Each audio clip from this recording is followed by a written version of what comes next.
Good morning, Nigel. Hello. I wanted to say that the YouTube live streaming is on. I will only activate Zoom on my computer because it also records the sound from the moment that it's actually on.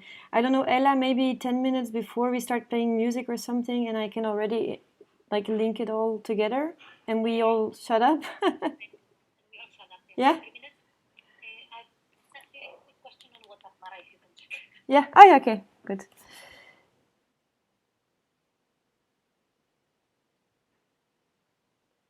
Yeah. Good morning. Sorry, I'm here right away. Morning, folks. Morning. Hello.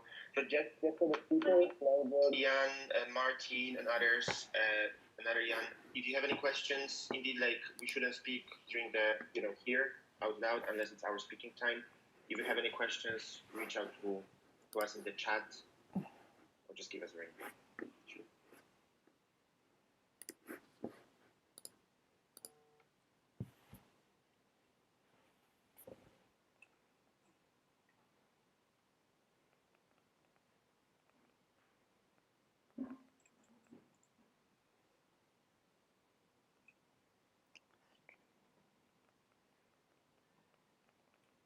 In the opening stages, folks, do you want us to just stop video and just have names on screen? That's easier, less distracting. For all of us, yes, we should do that, and I will also anyway then spotlight something, and what we will be streaming out is only her. So I will make sure that all of us. Sam, please, who wants to then? But yes, for our own comfort, it's not necessarily constantly being seen inside the Zoom. We will only be going video. Thank you, ma'am. And are we going to? Are you going to launch our videos when it's our turn, or should we do it? You do it, please. I cannot launch it. I can only ask you to launch it. But Yeah. Okay. That is unnecessary. Right? So we need to remember to turn on video and microphone. Yeah. If you don't, I'll send you a kind but strong reminder. Just in terms of, for me, I'm going to be doing the interaction with people with the Slido, etc., before I do the formal hello, welcome. So between sort of 9:20 and 9:30, I'm doing the Slido and telling people to use the hashtag, etc., right? Oh, choose. Okay.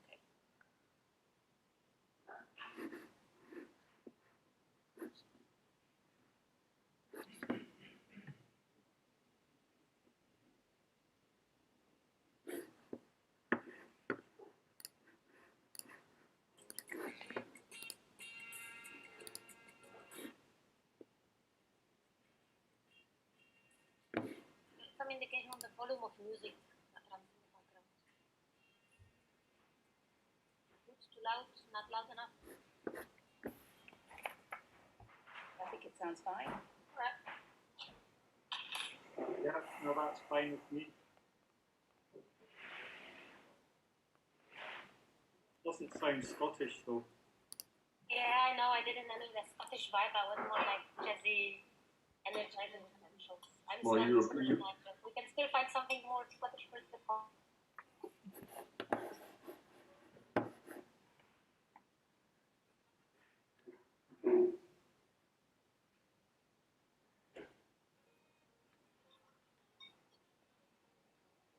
Just for you to know, I can hear us on the streaming talking in the background.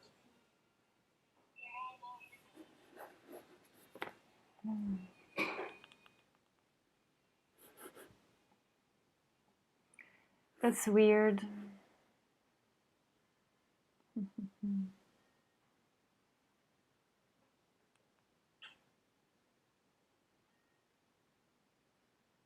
I'm wondering if it's picking up all of the sound, but it shouldn't.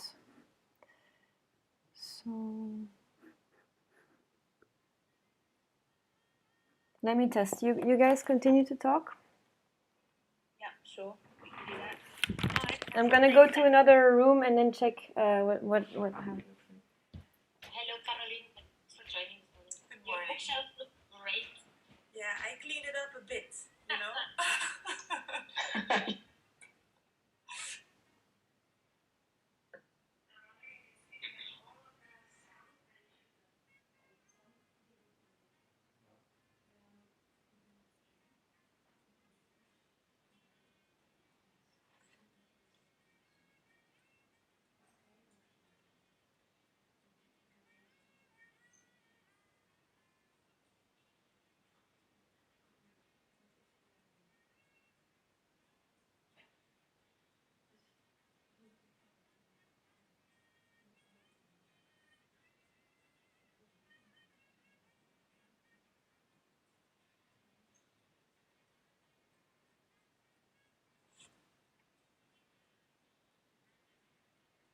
I'll keep talking just for the sake of Mara's chatting. Mara is the favorite about the shit.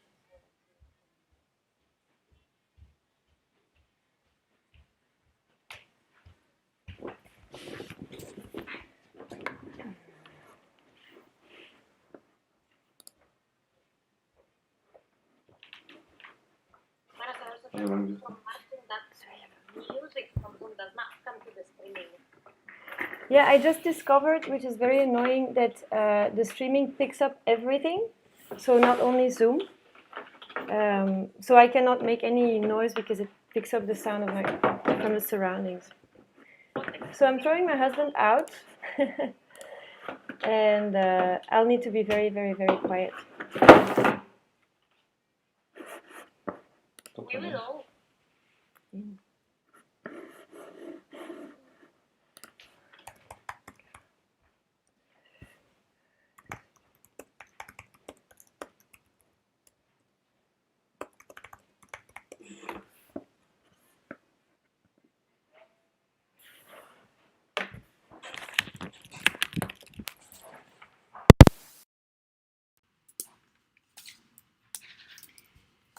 Let me know from what point I can activate Zoom on the streaming, okay?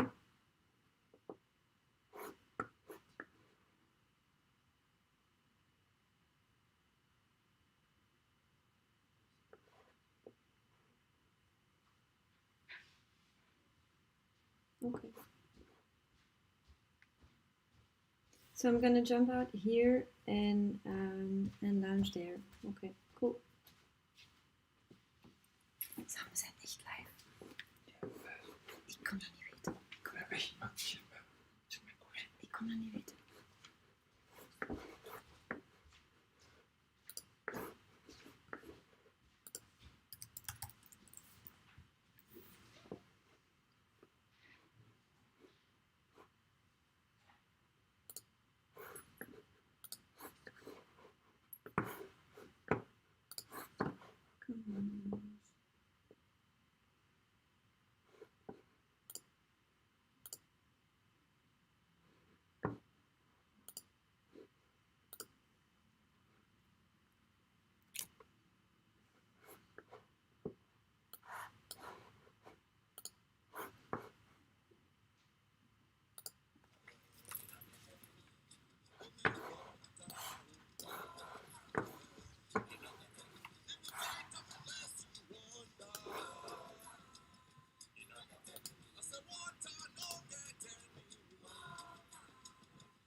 course, we're meeting today on the occasion of the World Mental Health Day.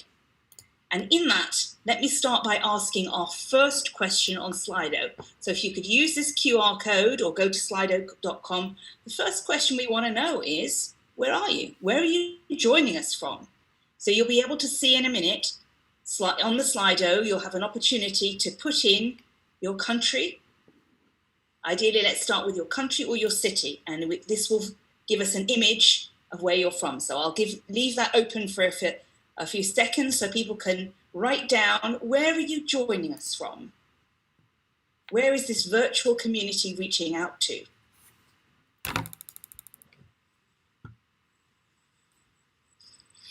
That's the joy of having gone virtual. We're no longer limited by the people who can get to us, who can fit into a room. So maybe there's people watching from different time zones from all around the world, and we just love to know who's out there and who's watching us now. Okay, I can start to see that we're having, so far, it's all from Europe who's joining us. Welcome to the Netherlands, the Czech Republic, to Denmark, Germany, Lithuania, Austria, France, Italy, the Netherlands. Finland has joined us. Welcome, good morning. Dublin, Ireland. Scotland, Austria, yes. Great. So you can see that people are joining us from all across Europe. Switzerland has joined us as well.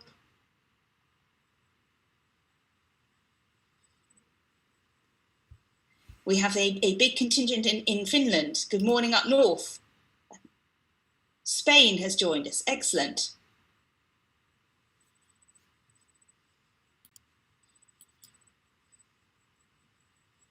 Luxembourg is also here. I'll just give it a few more seconds to allow the last people to log in and tell us their country so we can see the map.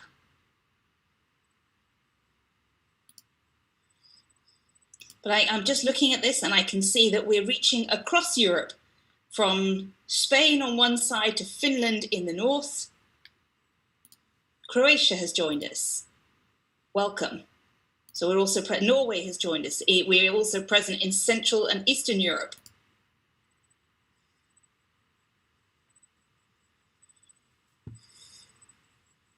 Excellent. So I think I'm going to stop that poll. We've had 40 votes, 42 so far. Let's close this. And now that we know roughly where you're contacting us from and where you're physically sitting, now we want to ask you a question that probably everyone should be asking themselves on World Mental Health Day.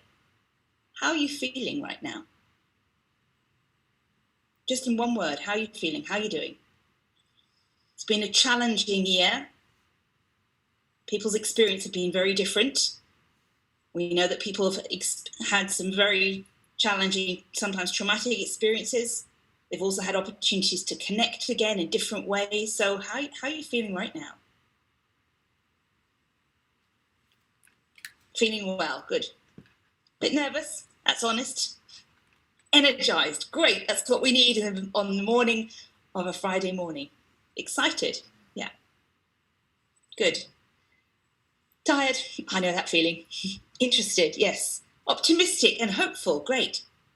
Panicky, yeah. Anxious, okay.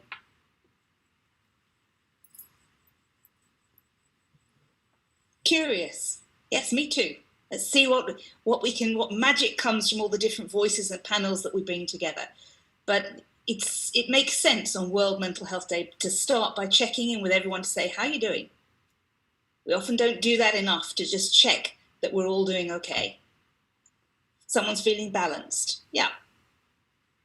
Starting to wake up, good. I hope we'll give you inspiration and make you feel even more energized. Moody, fair enough. Fed up, everyone has days like that. What we wanted to do was allow everyone to acknowledge and validate everyone's feelings in whatever position they are, however you're feeling, it's okay. Tired, good, okay. Happy, excited. Excited to attend, yes. I hope so. We might ask you at the end as well to see how you're feeling at the end, and hopefully your people will have felt like they've learned something, they've been inspired, they're energized. Somebody's feeling Friday. Yeah, sometimes days can have a whole feeling, aren't they? There's definitely a Monday feeling, a Friday feeling. Great. So far, 42 people have commented. I'll leave that open for another few seconds to see if anyone else wants to share with us how you're doing. This is just a little snapshot of how people are feeling all across Europe. We've got people tuning in to watch us, and here's how people are feeling.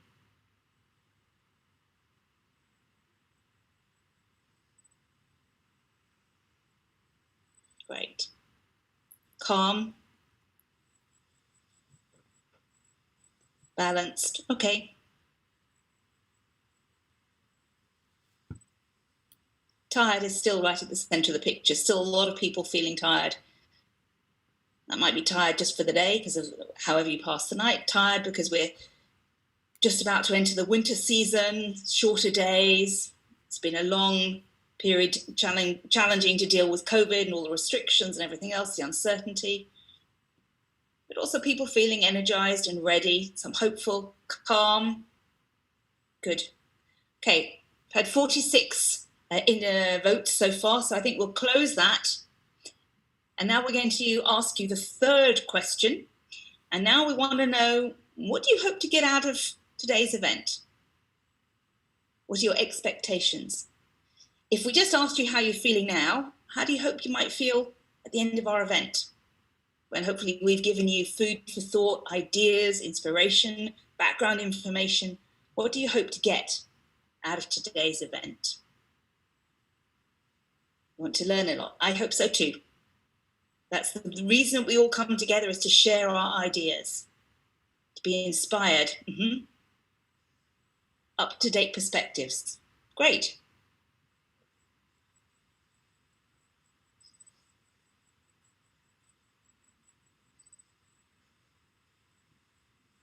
Some implementable solutions.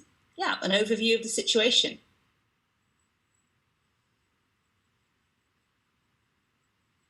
Idea exchanges, getting inspired, yeah. Knowledge, inspiration coming through a few times. This is a message to the speakers who are coming after me, by the way. People are looking for you for inspiration. Knowledge about rights, well, certainly you should be able to hear some of that today. Implementable solutions and learning.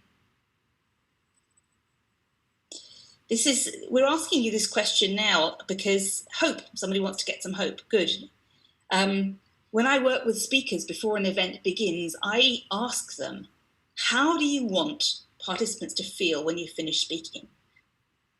And very often, speakers haven't planned to think about this. So this is an opportunity for speakers coming later today. Here's what people want: innovation, inspiration, a bit more information about their knowledge of the rights, particularly in a changing digital age, better understanding of the field. They want inspiration, they want hope, an acknowledgement of the mental health impact of COVID and some implications for the future of Europe. Steal some ideas. That's a very honest one. On that idea, question of stealing some ideas, let me tell you the story of the magpie. Magpies and robins. Those are two birds. Robin is a little bird that you see in winter that's got a red chest. It's very often used on Christmas cards. And the other bird, a magpie, is a bird with a long black and white tail. You find it across Europe. Now, robins are solitary birds.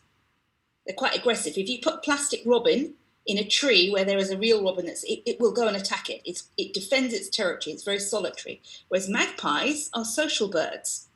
They will even kind of come together and group parent. And if you've ever heard magpies, they chat a lot. Now, what this means is that knowledge is shared. So in England, they used to deliver bottles of milk to the doorstep. And that used to be in a tall glass bottle.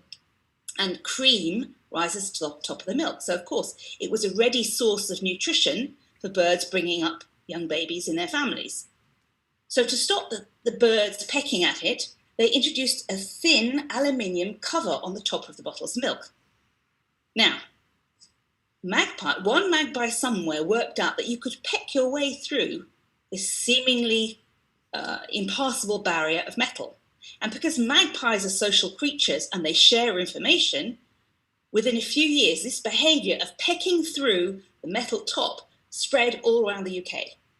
But because robins are solitary birds, that information didn't pass. So that behaviour did not move beyond it.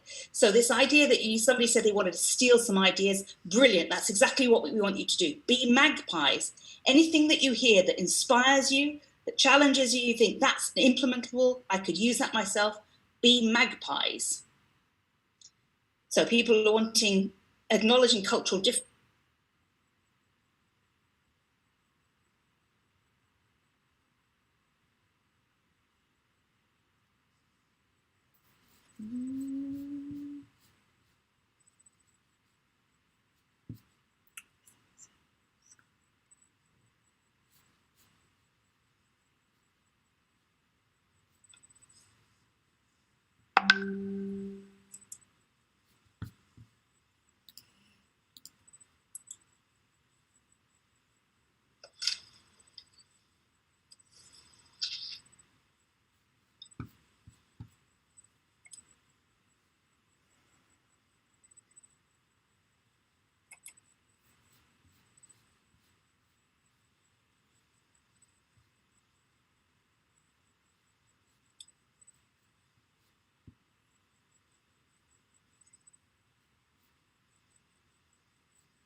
Hi, everybody. We seem to have temporarily lost Tamzin, but I therefore suggest that we move on.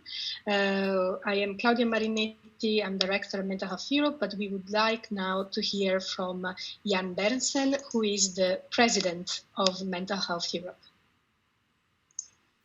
Okay.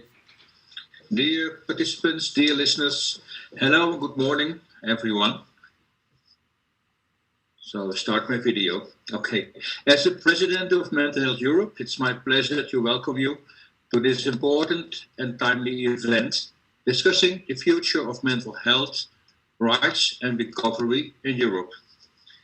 I think it's not an exaggeration for me to say 2020 will become a central year in collective memory. The world continues to grapple with the outbreak of the COVID-19 pandemic, and every day we are accompanied with news of updated numbers of infections and changing governmental efforts to combat the outbreak. Beyond its meaning as a sanitary measure, social distancing has become a term of fashion. But I would like to say I personally prefer physical distancing over social distancing. Why?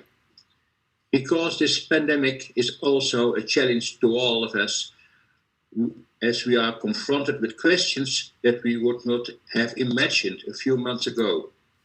For example, when can the children see their grandparents again? Is it safe to perform indoor sports?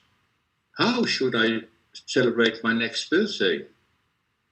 These times are often more than a reflection on how to maintain our physical health, but challenge our fundamental ways of living together, maintaining our social ties, and supporting each other.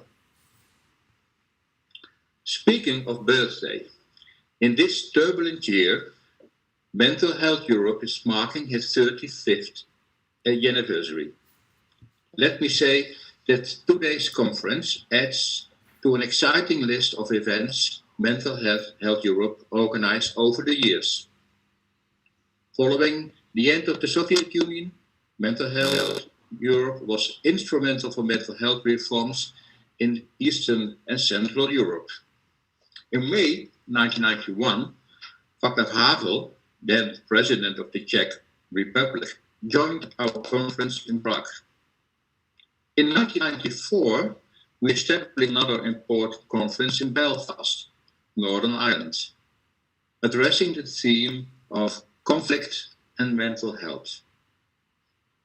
In August 1995, Mental Health Europe hosted a conference in Dublin called Time for Reflection, with more than 1,600 delegates from 69 countries, including ex-US President Jimmy Carter and Mary Robinson, then President of Ireland.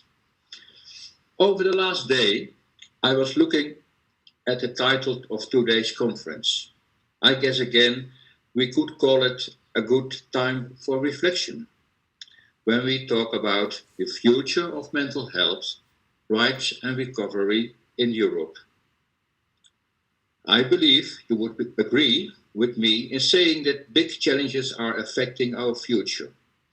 First, because it's just all encompassing the COVID-19 pandemic will continue to leave its marks beyond the moment of the vaccinations. I believe there is no doubt in saying that many fear the economic consequences, maybe losing their jobs or homes. Children and students might be able to go back to school and university now, but an entire generation is confronted with questions of their future, knowing that the world will never be the same as it was before the pandemic. It also makes us think about people living in institutions, older persons in care homes, and persons with disabilities. Maybe this pandemic can also be an opportunity to question our system of care, with the future lying outside the institution and in the community. Beyond the pandemic and its consequences, I do not want to forget the situation of many migrants and refugees and the challenges they face when they are arriving to Europe, with serious implications to their physical and mental health.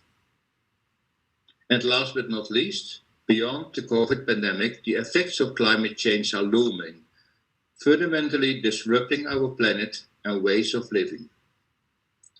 In these and many more challenges, there lie questions around mental health. They show that prevention and recovery in mental health are not single issues, but span across the sectors. For example, we are just beginning to understand the links between the climate change and mental health. But for us, as Mental Health Europe, it already is clear when working with persons experiencing mental ill health, the pandemic is increasing existing vulnerabilities affecting some people in our societies more than others. At this point, let me bring the vision of inclusion and exclusive societies, which we can only achieve if we carefully look at how the pandemic affected persons with mental health problems and how we can make smart investment to combat exclusion. Going back to the conference title, let me continue with looking at the future of rights in mental health. As a promising and positive sign, the last years saw an increase of talking in human rights with mental health. This is mainly thanks to the emergence of the United Nations Convention on the Rights of Persons with Disabilities, which was ratified by all EU member states and the EU itself. The UN CRPD has central implications for persons with psychosocial disabilities and people experiencing mental health problems. And yet, there is a long way to go. Despite promising practices of support and decision-making, we see that all the EU countries still maintain some kind of guardianship regimes, as a recent report by Mental Health Europe shows. Next to legal capacity, the UN CRPD calls states and societies to end coercive measures challenging existing practice of psychiatry until today. And as I mentioned before, the future of mental health lies in the community, not in the institution. To achieve such change, users and survivor movements need to be at the core of decision making. And finally, there is mental health and recovery. The COVID pandemic will keep us busy for a while. Beyond concerns around our physical health, it continues to challenge our mental health and well-being. Staying indoors and out of isolation can be easier for some and harder for others.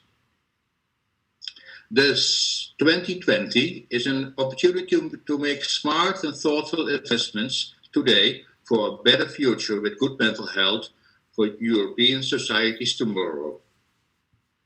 The European Union and its member states can and should be key drivers for investing and pushing forward mental health systems that take into account the challenges we are facing. Investing into mental health is not an act of luxury, but it's necessary action to establish healthy societies, since we all know that there is no health without mental health. And in order to make that happen, we, as Mental Health Europe, are building partnerships with the EU institutions, the European Commission, the European Parliament, and national governments, but also with the World Health Organization. Clearly, our collaboration becomes stronger and more impactful. I hope this will continue in the future. A final thought exercise. Let us imagine 15 years from now. That would be 2035. Mental Health Europe will then celebrate its 50th anniversary. And hopefully the corona pandemic will have become an historical event. However, the coming page of history are still blank. How we write the future of mental health is entirely up to us. As we all know, conferences are only possible thanks to the passionate and dedicated workers behind the scenes. Let me conclude with thanking everyone who made this conference happen, in particularly the team of Mental Health Europe and all the panel participants and their assistants. Now, I'm looking forward to the exchange at today's conference with two exciting panels discussions, and I wish you all a great day and a good internet connection. Thank you very much. Thank you, Jan. And apologies for the technical problems that pushed me off earlier. I'd like to now pass the floor to our next speaker, Paul de Bock from the Belgian Federal Public Health Service, the head of Department for Psychosocial Healthcare here in Belgium. Paul, the floor is yours. Thank you very much. On my turn, I would like to welcome you to the conference about the future of mental health, rights and recovery in Europe that is being organized by Mental Health Europe. Normally, the event would take place in the buildings of the Federal Public Service Health, Food Chain Safety and Environment in Brussels. But the global crisis has made it necessary for this meeting to take place online. First of all, I must apologize to our Director General, Mr. Pedro Facon, who should have addressed you this morning, but who has had to cancel because of his role in fighting the corona crisis. So you have to do it with me. It is the same corona crisis that confronts us with the consequences for the psychological well-being of the population when security measures put a brake on social contacts that people maintain under normal circumstances. Here too, we note that people who do not feel good about themselves are reluctant to seek help or wait a very long time to seek help, often when the complaints have become seriously. This observation argues for more effort on low threshold access to mental health care in primary care. Of course, in many cases, the GP is the first care provider who is approached for this. We often notice, however, that they opt for a drug treatment, which is why in Belgium we have chosen to invest in an easier access to specialized mental health care through primary care psychologists.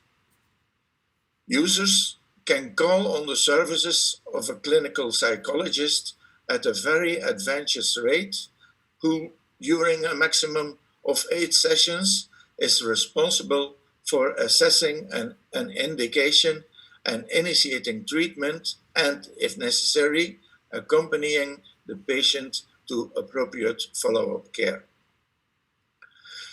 It will be probably not unknown to you that 10 years ago, an enormous step was taken in Belgium in the reform of our mental health care system.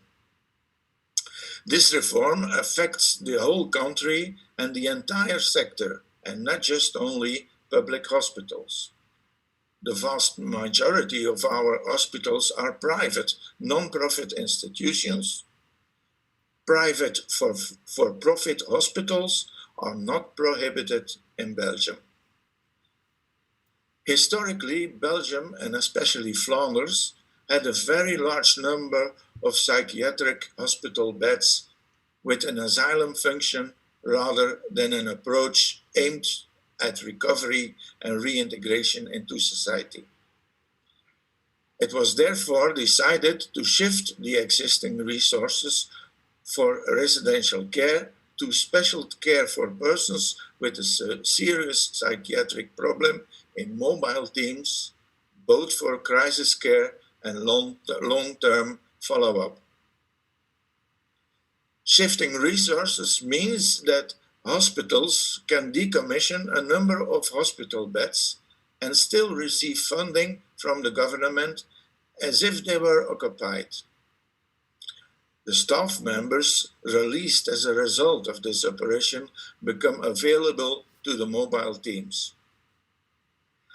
At the same time, we provide another function for psychiatric hospitals or psychiatric departments of general hospitals in the context of crisis care and intensive psychiatric care. For these intensive units, extra staff and additional psychiatric time will be allocated. Their task is to support patients who are in a crisis situation and who cannot be adequately cared for by the mobile crisis team, and to initiate appropriate treatment.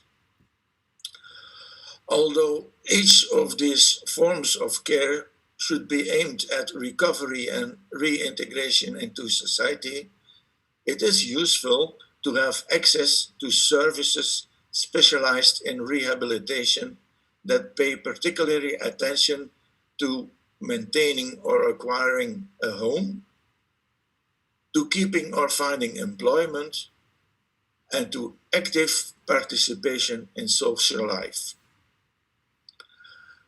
This approach to the organization of mental health care can only be successful if all these actors work together in one network, developing a care circuit that works with a common care plan and, above all, that makes continuity of care as an absolute priority. Finally, I would like to refer to the importance we attach to participation of users and their families, both in the organization of care and in the provision of care itself. Right from the start of our reform, users and family have been an integral part of the organization that participates in policy making. They are also required to be part of the local network committees. In practice, we see that experts by experience are often involved in the mobile teams and effectively play a role in the care itself. Based on this experience, a working group of representatives of users and their family members was asked to formulate a proposal by the end of this year that may lead to the development of an official recommendation or guidelines on the use of experts by experience in healthcare. All the authorities competent for one of these aspects, and there are many of them in Belgium, have agreed to these principles. To be fair, I have to admit that a full implementation of this concept will take many more years, but we know how important it is to do this right, and that's what we are working for. Now, more than ever, the importance of good mental health has been made clear to the eyes of everybody. Now is the time for better investments in mental health all over Europe. Therefore, I thank you for your attention and I wish you a fruitful discussion on the future of mental health. Thank you very much. Thank you, Paul, for setting out some of the ways that you have reorganized your system to make access to mental health care more available for people who really need it in this challenging time. And of course, this question of investing to improve access is the theme for World Mental Health Day today. And I'm delighted to introduce our next speaker, the Commissioner at European level with responsibility for tackling inequalities. And that's Helena Dalli. And of course, she'll be picking up on this question on access and equalities. Commissioner, the floor is yours. Good morning, and thank you for inviting me to address this conference. Can you hear me? Can you hear me? Yes, we can hear you. Not very loudly, but we can hear you. Oh, okay. So we don't talk enough about mental health issues and psychosocial disabilities. We don't see these issues, which for some are invisible. They are often overlooked when we talk about health or when we talk about disability. This is why it is so important to come together and discuss and reflect on the question of mental health, especially now as we see the devastating effects that coronavirus self-isolation and social distancing requirements have on those with mental health problems or psychosocial disabilities. Let's therefore take this opportunity today to listen and to share, to find solutions and to act together. We know that many persons in the EU live with mental health issues. They face many challenges affecting their participation in society. There is a lack of understanding. Fear and prejudice prevent people from reaching out. But their solution should not limit their rights to participate. Their situation should not limit their rights to participate fully in society. There is a strong correlation between mental health and mental disabilities. The UN Convention on the Rights of Persons with Disabilities includes in its concept of disability persons with mental health impairments. The Convention refers to barriers that prevent full and effective participation in society on an equal basis with others. And it is these barriers that we need to tackle. There is EU legislation that protects persons with disabilities in employment. There is legislation that protects workers when it comes to their health at work. Extending protection to other areas of life beyond employment, such as education, health, or political participation, is a priority for the Commission and the EU. The obligation of reasonable accommodation in the workplace for persons with mental disabilities needs close, and dare I say, closer attention. And why is that? It is because ensuring accessibility goes beyond removing barriers in the physical environment. Persons with mental disabilities should have access to the labor market and be given the possibility to work like everybody else. Accessibility also implies improving access to information and communication so that everyone can understand, so that everyone is included. But accessibility also means removing and preventing attitudinal barriers, which, although invisible, can be the most difficult barriers to overcome. Coronavirus has catapulted us into a world of digitalized interactions and has restricted our social contacts. It has created isolation and anxiety. It has thrown constant uncertainty into virtually every domain of our lives. These changes have had a detrimental impact on the mental health of many Europeans. The first ever European Mental Health Awareness Week in May this year was an important and timely milestone. It was an occasion to talk about the importance of mental health and how to cope and adapt during the coronavirus crisis. My congratulations to Mental Health Europe for the initiative, which the Commission was pleased to support. These changes and constraints have also had a major impact on people living in institutions. Estimates show that today we still have more than 1 million people with disabilities living in institutions in the EU. The transition to community-based living is a priority for the Commission, and it is a question of rights. No one should have to live in an institution. The European Structural and Investment Funds have an important role in supporting the transition from institutions to community-based living, and we must continue along this road. The next EU budget will also contribute to this transition. The need for a shift to a new community-based paradigm was evident during the recent distancing measures, where visits were banned and contact of people living in institutions was made even more difficult. Coronavirus came to our lives as a new infectious disease causing severe respiratory issues.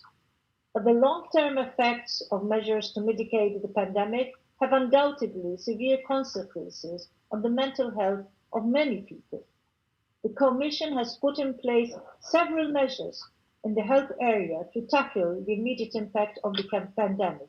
We have asked Member States to pay attention to persons in vulnerable situations and those with higher health risks, including those with mental health problems. But we also need to work on addressing the longer-term effects of the coronavirus pandemic. In that context, I mentioned the importance of social protection systems.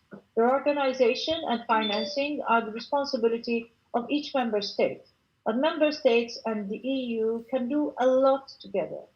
Social protection and inclusion are at the core of the European Pillar of Social Rights. The Commission will present an action plan early next year to further implement all the principles of the pillar. There is also the European semester, an important guidance and coordination mechanism at EU level for each member state. It is an important vehicle for the implementation of the European Pillar of Social Rights. The European semester delivers yearly country-specific recommendations to encourage member states to adapt their policies and programs to tackle inequalities. These recommendations in the Commission's toolbox will drive the EU's recovery in the aftermath of the pandemic.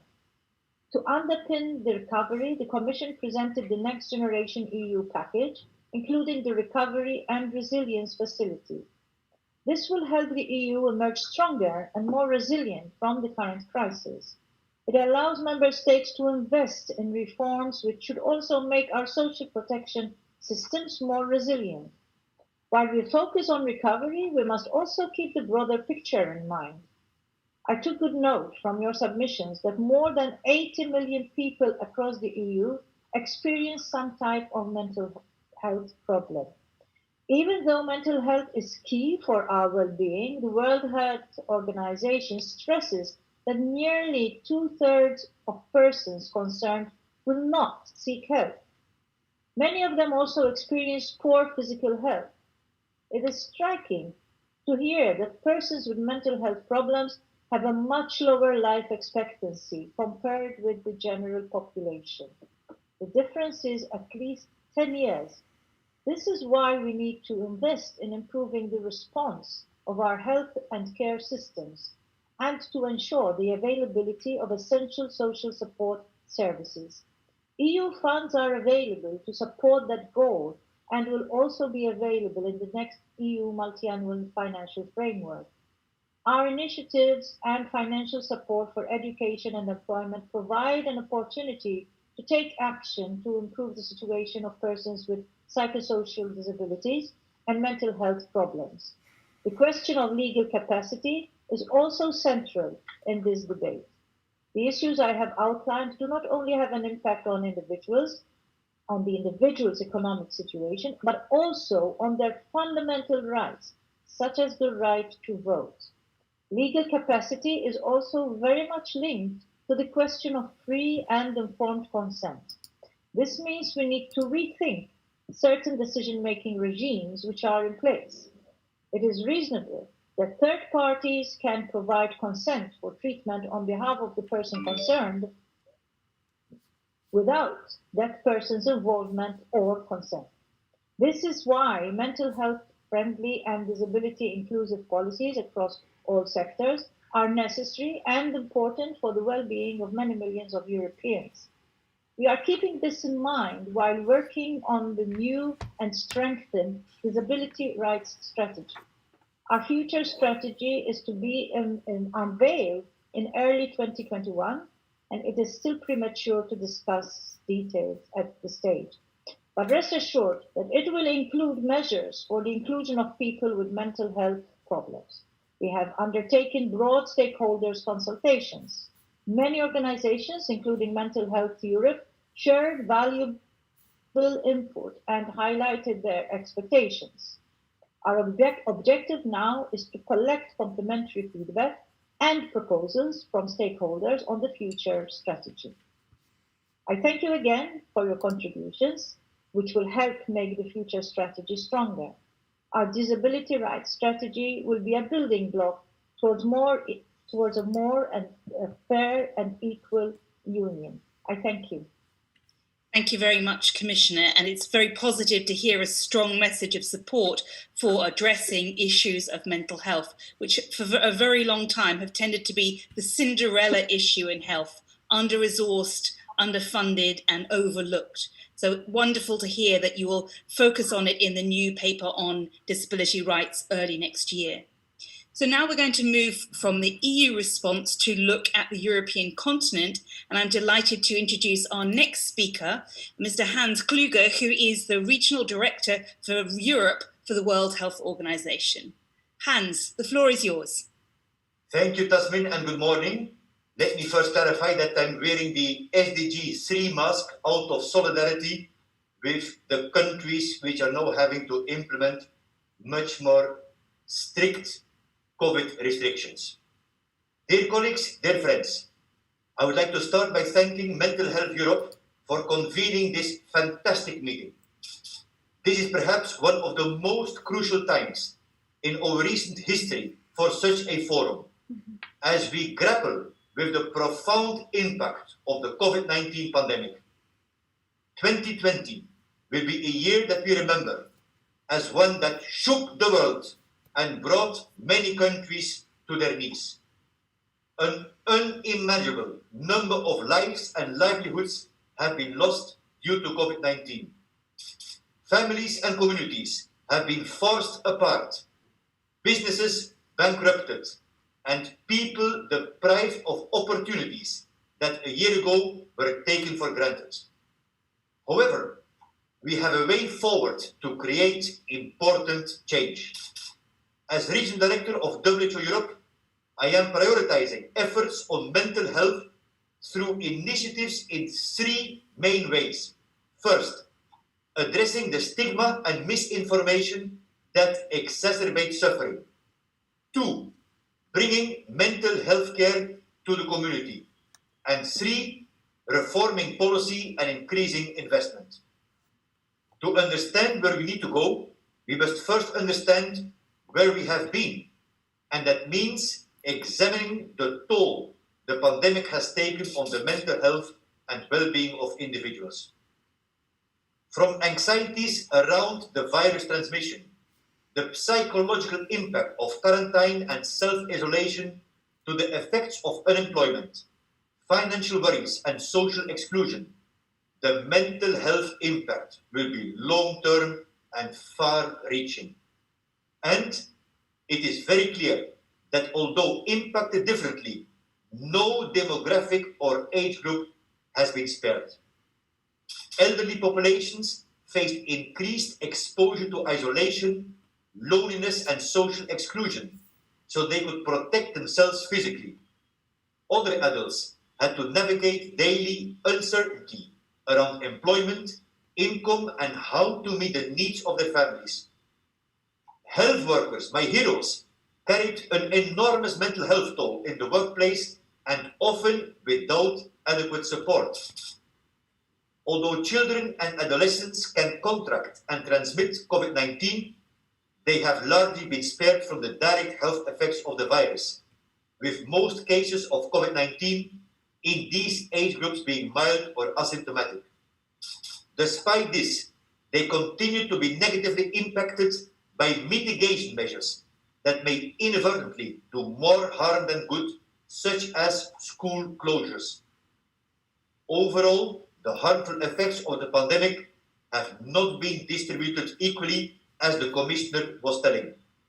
The poor and vulnerable have been hit most severely, and often with the least access to the essential services they so fundamentally deserve. Services were disrupted as demand increased. During the acute phase of the pandemic, lockdown measures were implemented across the region, and resources were reallocated to deal with the virus. As with primary healthcare and treatment of non-communicable diseases, the mental health services were dramatically disrupted. Now that we are recovering and reassessing the health priorities, we must determine how to appropriately address the increased psychosocial needs of the population at a time when services have been so heavily disrupted. COVID-19 has revealed that when necessary, we can make enormous policy and societal shifts for the benefit of our populations. Health, including mental health, must become central to efforts to recover in the wake of the pandemic. With a growing acknowledgement of the importance of mental health, we need to adequately respond. Even before the challenging events of 2020, I had identified mental health as a core need and priority in Europe. Having worked as a doctor myself for Médecins Sans Frontières in the most difficult settings on earth, I saw firsthand the impact that inadequate services and deep stigma have on mental health. This became a catalyst for my work strengthening health systems for WHO. During my campaign for Region Director last year, I traveled to all 53 countries with the strong support of the Belgian government, meeting all ministers of health. Each visit brought mental health to the fore. There was a growing concern about the public health challenge of mental health, the impact of stigma and increasing inequalities. In response, I made mental health a key flagship in WHO Europe's vision for health in our region. The European Programme of Work 2020-25, United Action for Better Health. This European work plan was unanimously endorsed by over 53 member states, with strong input from non-state actors, civil society, at the regional committee held last month, during which there was frequent support for the mental health agenda. This agenda is now being operationalized through a mental health coalition. The coalition will exist under the auspices of Sustainable Development Goal Advocate, Her Majesty Queen Mathilde of Belgium. It will bring together member states, innovators and advocates, but most importantly, the service users, the people affected and providers. The coalition has three main goals. First, to address stigma and discrimination. Second, bring mental health care to the community. And third, reform policy and investment structures. As to addressing stigma, it is unacceptable that individuals with mental health conditions and their families are subject to stigma, discrimination, and victimization. The coalition will build on efforts to eliminate stigma and discrimination by engaging communities and increasing mental health literacy, including concerted efforts with the health workforce across the region. Bringing mental health care to the community, the opportunity to integrate health and well-being into all sectors means that new ways of working are progressing with speed. In Belgium, my own country, for instance, we met in July a woman whose care was revolutionized and much improved when mobile teams were deployed to provide at-home services. We have a growing evidence that multi-sectoral networks providing varied assistance at the community level can be a vital lifeline for individuals dealing with mental health challenges. The pandemic has demonstrated the true potential of digital mental health solutions, and this new frontier can help us better meet the needs of patients with pre-existing conditions and those with newly presenting mental health challenges. On reform policy and investment, in the wake of the pandemic, we can better understand the scale of the mental health toll and prioritize efforts to address its impact. There is a new sensitivity to and awareness of the importance of good mental health and the need to invest in the care that is informed by the strongest evidence. This renewed awareness provides a unique opportunity for greater investment in providing these services at the community level and initiatives that fight stigma and inform communities. I am confident that by coming together through united action for better health, we can truly make a difference. I invite Mental Health Europe, member states, the European Commission, members of the European Parliament and other partners represented here today to contribute to our efforts to advocate for mental health as part of the broader SDG health and well-being agenda. World Mental Health Day next week on October 10 is an important opportunity for us to reaffirm our commitments to reducing the suffering caused by poor mental health and the lack of services. This year's theme, Mental Health for All, Greater Investment, Greater Access, will echo our ongoing advocacy efforts to raise awareness, stimulate investment, and drive action for mental health promotion, protection, and care. WHO will for the first time ever be hosting a global online advocacy event on mental health. This event will include testimonies of people with lived experience and interventions from national and international leaders about why mental health must be prioritized. In the lead up to this event, I invite you to participate in WHO's social media campaign tied to the advocacy event, including sharing your own experiences and participating in live discussion.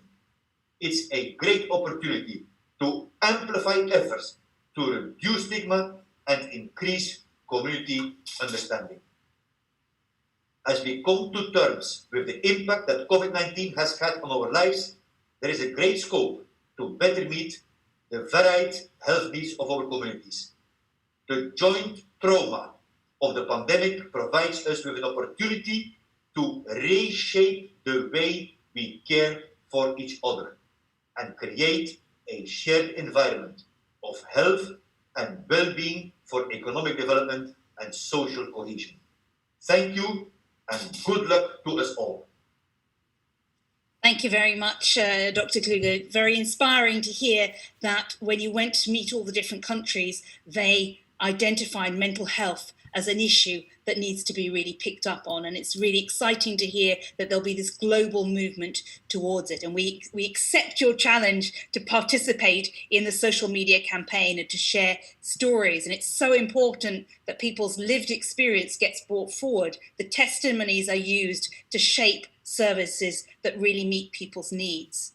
So thank you very much to our keynote speakers.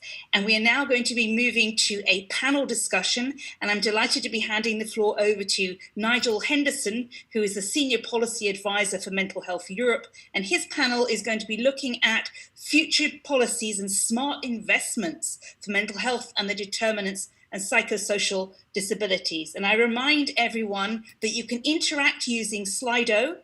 You can send your questions and they will be part of what's put to the panel for them to answer.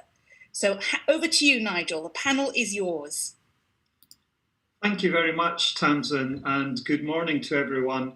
And hello from Scotland. I'm sitting here in Edinburgh, and it's always good to reach out and be connected across Europe. So before I move to the panel, I will be asking them to give a brief statement and to introduce themselves, to tell us a bit about their present work around mental health and what they think is at stake when it comes to the subject of mental health. So I'm going to just go around each of the panel members. I'm going to start with Katerina. And Katerina, if you could introduce yourself and just maybe give a brief statement along those lines. Thank you. Yes, thank you very much, Nigel, and hello from lovely rainy Brussels. I hope that over there where the rest of you are, it's a bit more sunny than here, but nevertheless.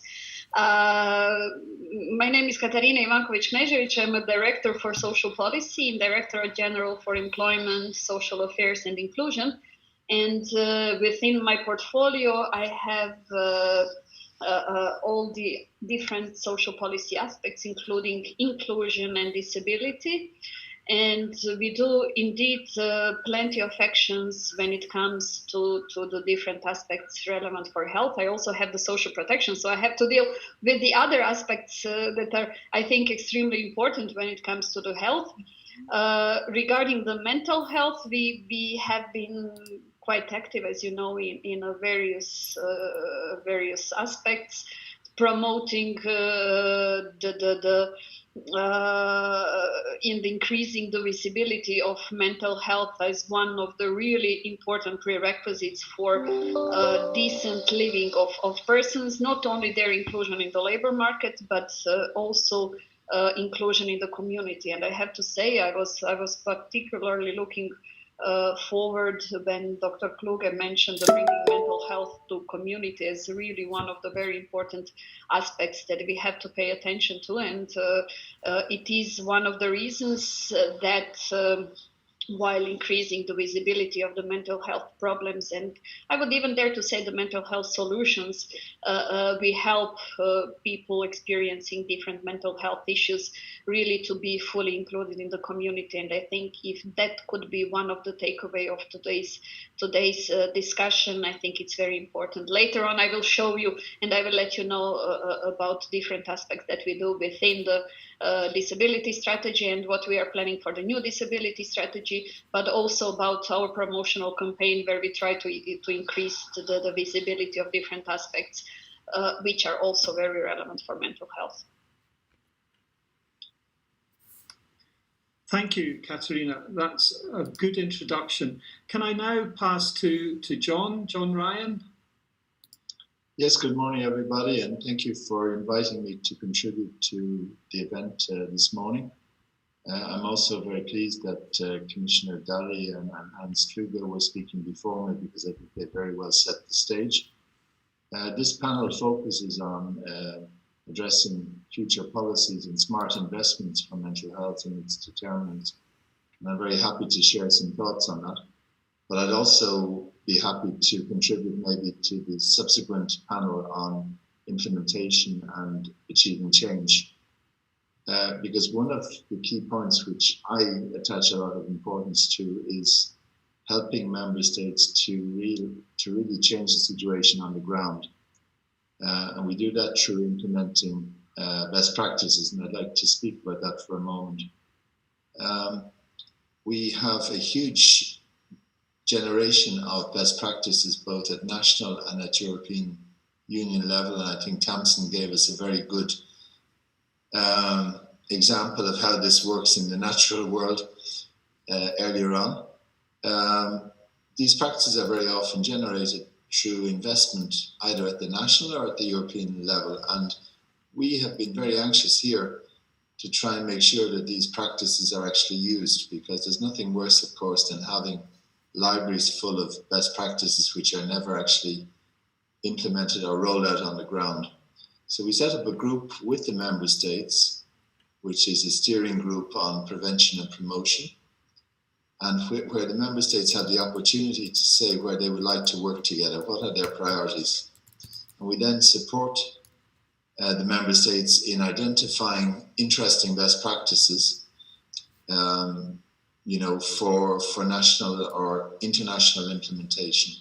Mental health was chosen as a priority topic, and we were able to include 3 calls in last year's work plan for the health programme.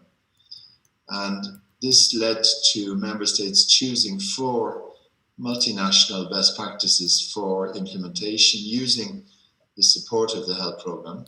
One of them, for example, dealt with supportive housing for people with severe mental health problems, and another on a depression prevention programme. The other 2 practices on mental health systems reform and on suicide prevention will be rolled out through a joint action which we're organising with the member states, and which will include WHO Euro as a collaborating partner. And we'll be able to support this with an €8.5 million investment. So you can see these are concrete examples of where, first of all, the member states identify where they want to work together. We identify then where there might be interventions which might be evaluated, which have been evaluated and which are chosen for impact. And then we propose these to the member states who are interested, and we finance them. So that's a little bit the process we have here. One of the best practices implemented via the joint action concerns the mental health system reform in Belgium. And we heard earlier on about the reform of the health system in Belgium from the policy side. And, the help we've got from Belgium and from the colleagues in Belgium is really appreciated, because they've really been very open to sharing their experience with the partners in the other member states. On the issue of policy and smart investment, our work is carried out within the framework of the Sustainable Development Goals, and also the 9 voluntary global targets set by the World Health Organization. We are also working within the context of our public health treaty obligations to coordinate and support national policies. Now, in 2018, we published a major report on mental health. It's the State of Health report. I hope you have seen it. If not, I'll add a link to it in the chat box later on. And this is an interesting report because it shows the impact of mental health problems across the European Union. We're not in a game here. We're not comparing one disease with another, and one disease is more important than another. But I think very often the impact and burden of mental health is underestimated, because this report prepared by the OECD and the Health Observatory show that there is 1 in 6 citizens in Europe which are affected by mental health problems. And this is a huge impact, both in health terms and also in economic terms. It impacts our health systems, it impacts people's performance, people's life, quality of life. So there are many, many impacts of mental health which go beyond the health impacts. On the positive side, of course, investment in people's health is a way to ensure sustainable and sustainable growth. And therefore, investing in prevention, in maternal and infant health programs, and focusing on children and adolescents, interventions in the workplace, and prevention of suicide and self-harm. All of these are important things. Now, the European Commission has been working on mental health for 15 years now. I think we have a number of initiatives dating from a green paper in 2005, and then a whole series of pacts and joint actions, a European framework, and the EU Compass, of course, on mental health. I'm not going to have time to go into all of these, but the point I'm making is that we will need, I think, to focus also on new aspects. And I think what Commissioner Dalli said on the new policy papers which are being prepared at the Commission level, we'll also need to integrate the mental health aspects and the question of rights of mental health sufferers and patients in that approach. So those are my introductory words. I hope I haven't been too long, and I'd like to thank you again for having organised this important event, and I'm very, very committed to participating in this discussion. Thank you very much, John. That's tremendous, a great run through there. And as you say, there have been a number of European initiatives around this area, and we'll maybe come back to some of that. Just in terms of continuing the introductions, can I ask Francesca Colombo from the OECD to maybe give us her introduction and what some of the work they're currently doing at OECD? Thank you. Sure, thank you very much. Thank you for the opportunity to speak. I'm the head of the Health Division. I would like to make two main points. The first is why OECD is working on mental health. And the second is what we are doing. So going to the why, I think it's quite obvious, it was mentioned already in some of the interventions, but mental health have a significant, not just personal costs, not just the cost for the health systems, but also significant social and economic costs. And OECD is an economic organization. We particularly look at the aspects that relates to how to improve policies for better lives, but through the lens of economic analysis. And because of the very, very significant cost of mental health, even for the economy as a whole, we estimated in the Health at a Glance a couple of years ago, the flagship publication Health at a Glance, which is done together with the Commission, that the cost as a share of GDP can reach as much as 4% of GDP. And this is not just the cost of mental health treatments, but really the lost productivity, the presenteeism, and the consequences more broadly for society. So this high cost is the reason why we do it. I think the other reason is that even if there's been significant policy attention, which now is being given to mental health, there is still quite a lot of neglect. Spending on mental health has been increasing, but very, very, very slowly.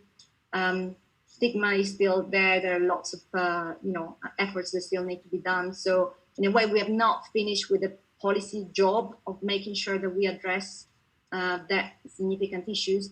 And thirdly, obviously, and again, from an economic perspective, there are high cost mental health, but there are also significant payoff from good, positive mental health in terms of investments in mental health well-being, for societies, in terms of productivity, in terms of economic participation. So those are the reasons why OECD is really paying a lot of attention to this issue. And so concretely, what we are doing is not just in the health side, it's also other parts of OECD. From the health side, we received a mandate from OECD health ministers when they met in 2017. They met to talk, actually, to be quite frank, they met to talk about different issues. They talk about the high price of medicines, about how to reduce mental errors in clinical practice, to talk about workforce and support. And they said, why are we not talking about mental health? It's such an important issue. It's something in which not only we need to make more efforts, but we are also struggle to understand how we are doing. And so they gave us a mandate to better benchmark the performance of mental health system across countries. We are working on this with lots of difficulties because one of the issues that we found out is that there are very, very few data, few indicators, and benchmarking when you have very, very little to draw from is quite hard, but it shows an area where directions needs to continue to be. The other issues on which we are working in OECD, we have something called the Council Recommendation, OECD Council Recommendations on integrated mental health skills and work. This was something that was adopted by ministers of labor that highlighted the need to address mental health issues from an integrated policy perspective, cutting across also the education sector as well as the labor markets and health. And so we are working on seeing what countries are doing, what are the useful practices, but also are they making progress in towards those principles of good integrated mental health policies that they have agreed to. That was in 2015. So we are monitoring them, and although there is no legal obligation, it's a soft law, this council recommendation that we have at the OECD, there is a very, very strong effect by simply benchmarking how countries are making progress to make sure that that they can really keep and continue on making efforts. And the last thing, it's more something which will come next. I mean, the work on mental health benchmarking that I talked to will be published end of this year or beginning of next year. There's other work that colleagues are doing on the mental health well-being, looking also at the positive mental health aspects. It's part of the house life work that OECD has been doing more broadly. So the whole, as much as we talk about a whole of government approach that is needed, the whole of OECD is also really mobilized to try to address the gaps and try to put this strongly on the policy agenda and make sure that there are real concrete changes that continue to be made. Thank you. Thank you very much, Francesca, and some points that I'm sure we will come back to in the discussion. So, and our last and by no means least panelist, who will introduce themselves, is Maria Walsh, and Maria is a member of the European Parliament. So, Maria, would you like to give your introductory remarks, please? Thanks, Nigel, and good morning, everybody. And as Katerina had said, yes, it is a rainy, overcast day in Brussels. But as an Irish woman, it's a pretty standard day when it comes to weather. But I'm conscious of time, Nigel, and I'm conscious me as a politician usually gives a long-winded intervention. So I'm going to keep this nice and short and sweet as my gift to you all on a Friday. And say, first and foremost, how delighted I am to be here in talking about and highlighting, and most importantly, learning about various aspects of our own mental health and of our citizens across the European Union. This is a topic that's very close to my heart on a personal level. Within a very, very short distance, maybe 10, 15 miles of where I grew up in a rural area in the west of Ireland, we've lost a number of community members of various ages, both genders, through mental health issues in their own careers. And with that, the supports really echoed in not just helping the person with mental health, but also family members and community members to try and rebuild their lives after a traumatic loss. For me, I'm relatively new to politics, but I'm not new to community activism.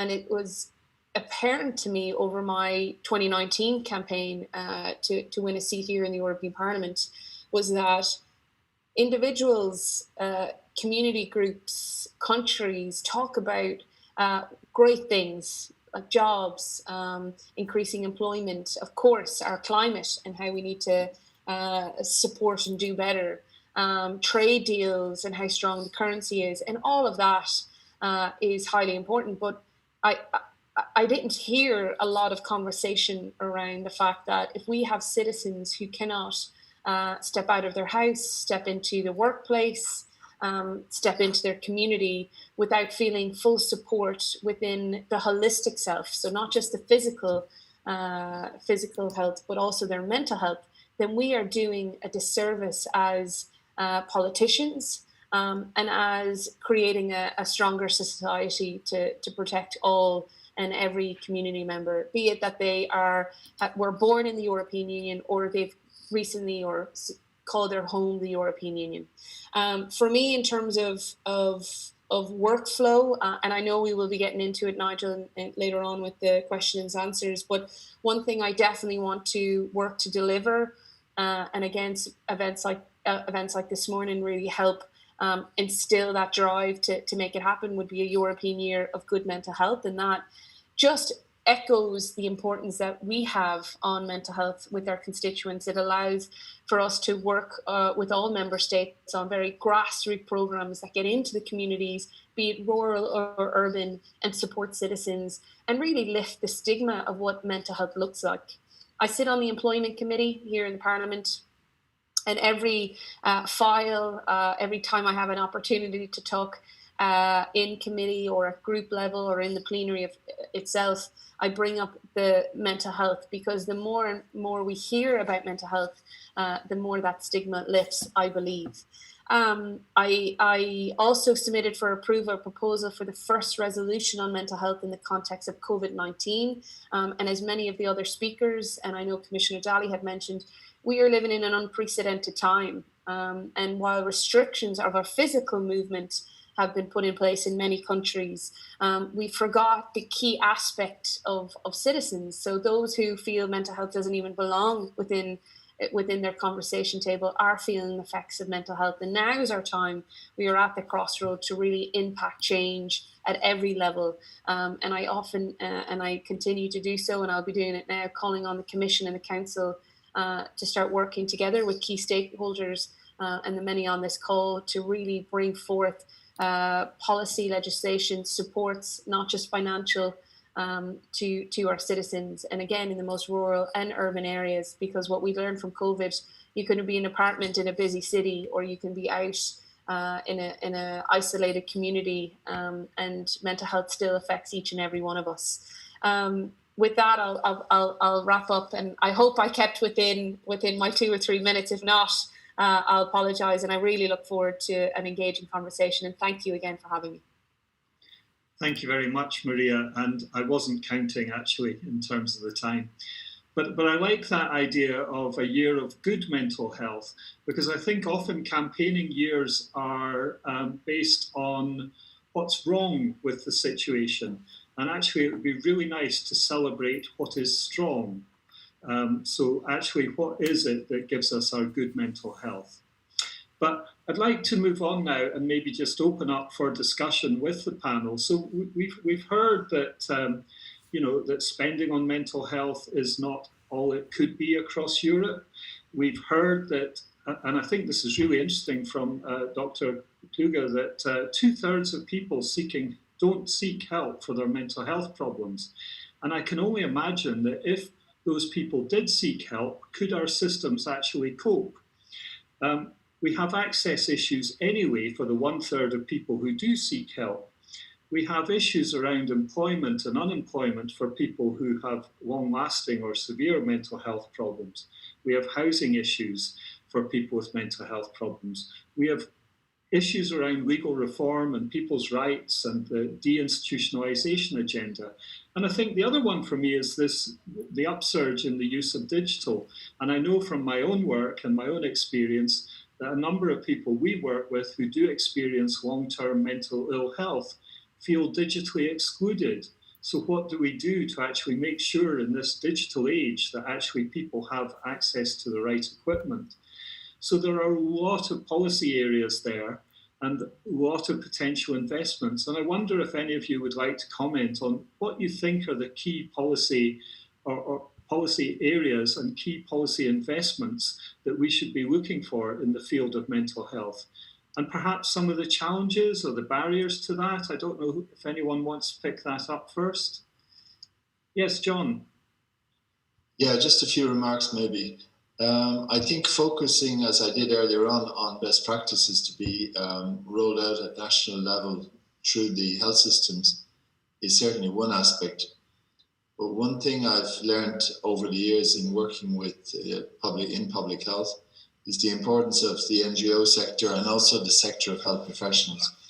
And I think it's really important that the Commission uses its financial instruments and its political instruments to make sure that there's a voice for healthcare professionals and for patient groups and sufferers as part of a process, that we're not only having this dialogue with the member states, because really the reality check comes when you are speaking to the patients themselves or to their doctors. I have a very good memory of a process we launched a few years ago for rare diseases, which some of you may have heard about. We were very concerned with these large number of rare diseases, and there was very little information available on the number of sufferers and how they were being absorbed in the health systems. And we led the member states into a process where they each developed a national action plan. And to our horror, about 2 or 3 years later, we discovered that in about half of the member states, no additional resources had been allocated. So on paper, we had a beautiful system. We had a community EU action plan. We had 28 at the time national action plans, but half of those were empty. They look very nice on paper. So this engagement with the governments is very important because they're the ones who are steering the national systems. But then I think you also need to integrate a discussion in the governance. You need to integrate a discussion with patient groups and with health professionals who are always very anxious to help. So you don't have to force them into the discussion. They will be there and they'll help and they'll give good ideas. So that's my contribution at this stage, not maybe on the investment, but maybe on how to steer the investment. And I think you make an important point there, and I'll come back to some of that. But maybe Francesca, I think you've got your hand up, so if you'd like to say something. Yes, and of course, I mean, being an organization that loves data, I think there is a need to prioritize investments in the measurement. And I'm not saying just because, you know, that's what we do a lot, but because the state in which we are is very, very poor on being able to understand what happens to mental health services and the impacts that they have on the lives of people. And so when I was talking about this work on mental health benchmarking, we're trying to fill in some of the gaps. The first thing that we did in trying to say, okay, if we're talking about mental health, what is the consensus around what we should know about mental health? And there was extraordinary and very quickly consensus that arose around issues about, principles like people-centeredness of services, then continuity of care, regular measuring of unmet needs and measuring of outcomes. So it was very clear from the point of view of practitioners, of people with lived experiences, of policymakers, that those were the areas. When we then started looking at what measures or indicators or understanding we have of these issues, well, we have very, very, very, very little. We know things like number of psychiatrists, but even on things like inputs, we don't know about other type of workers that are working in the mental health space. And critically, we lack any measures of patient-reported outcomes, which are fundamental for mental health conditions. Only 5 OECD countries have these measures collected. Only 2 of them are really doing that on a more regular basis. So there is a huge gap, which necessarily then has influence on our ability to step up in terms of resources which are devoted to it, in terms of understanding which policies work best and so forth. So I think that is definitely a huge priority for investment. Even if we talk about stigma, there are measures which and surveys which go out in terms of attitude, but very, very, very few countries measure how the attitude towards mental health is changing over time. And I think we need to make much stronger investments in this field if we want to really then have greater even financial investments that is going to mental health services.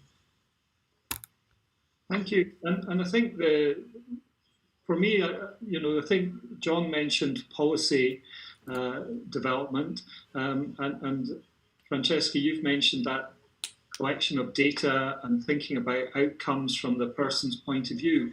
I guess just reflecting on some of that, I think actually we're very good at policy, and we have some very good policies. I think one of the real struggles we have is making those policies a reality. So we can write all these wonderful materials. And it makes me reflect on what we mean by community, because I think for most of us, we tend to think of community as being a geographical area, somewhere where we live.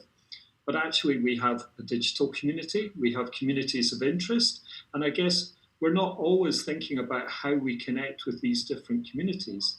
And I wonder if the traditional model of policy making, which is often very top-down, yes, there's a lot of consultation, but it then becomes a very top-down process. Here's what we're going to do at EU level, at government level, even local government level. But what is happening in communities, and how do we empower communities? And I think the mental health community have been calling for this for a long time, to be recognised, to be able to take it. So I don't know if there's any comments on that from anyone.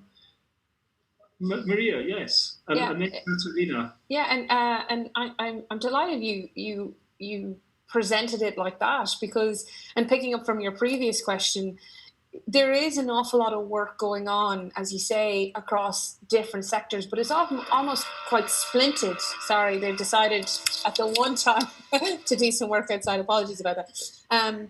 But it is quite splintered, and from a member state perspective, from an Irish perspective, I was doing so much research before my own election to see like what is actually happening at every level. And there's great work happening on one side of the country, and then great work happening on another, and then they're working with stakeholders across the European side. And then you're thinking, but who do we actually are landing with it? So in terms of employment, reactions and actions are coming in from the European Union, but yet are we actually, in terms of employment now, are we bringing it that, under the guidance of sick days, is mental health included within that? So our citizens can actually take time off should they need to. And it's not just a requirement of an immediate breakdown that forces them to leave the place of work. Hate speech, and you mentioned digitalization. We are the most technology advanced, we're living in the most technology interconnected world that I think any generation could ever be in. But yet, if you ask many, or you survey even 1,000 people across the European Union, I wouldn't be surprised to hear that they feel most disconnected. And then you move that into the hate speech world, which predominantly women and children are getting most of it. But do we have parameters that fix that? And again, the very essence of why this event today is so essential is education. Like, are we really understanding the very facets of it? How do we break the barriers?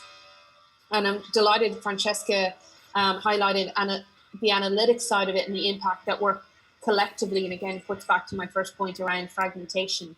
And I don't know, does it work where you have everything feeding into one system? Probably not, because we have a lot of different perspectives and views. But the speed of coming from the European Parliament, when I pass something, say today, it goes into Commission Council in particular holds on to it, like the anti-discrimination bill, and then it takes member states up to 5 or 6 years to enact, maybe a bit less, if people are calling on it, and then it's so watered down by the time it gets to a constituent. Now, I know I'm paraphrasing for you and only giving you overviews, but I'd love to hear the thoughts of others. But I hear you on the urgency of getting from A to B, but we seem to get from A and then do a couple numbers and letters in between before we actually hit what the people that really need it, which is citizens on grassroots levels.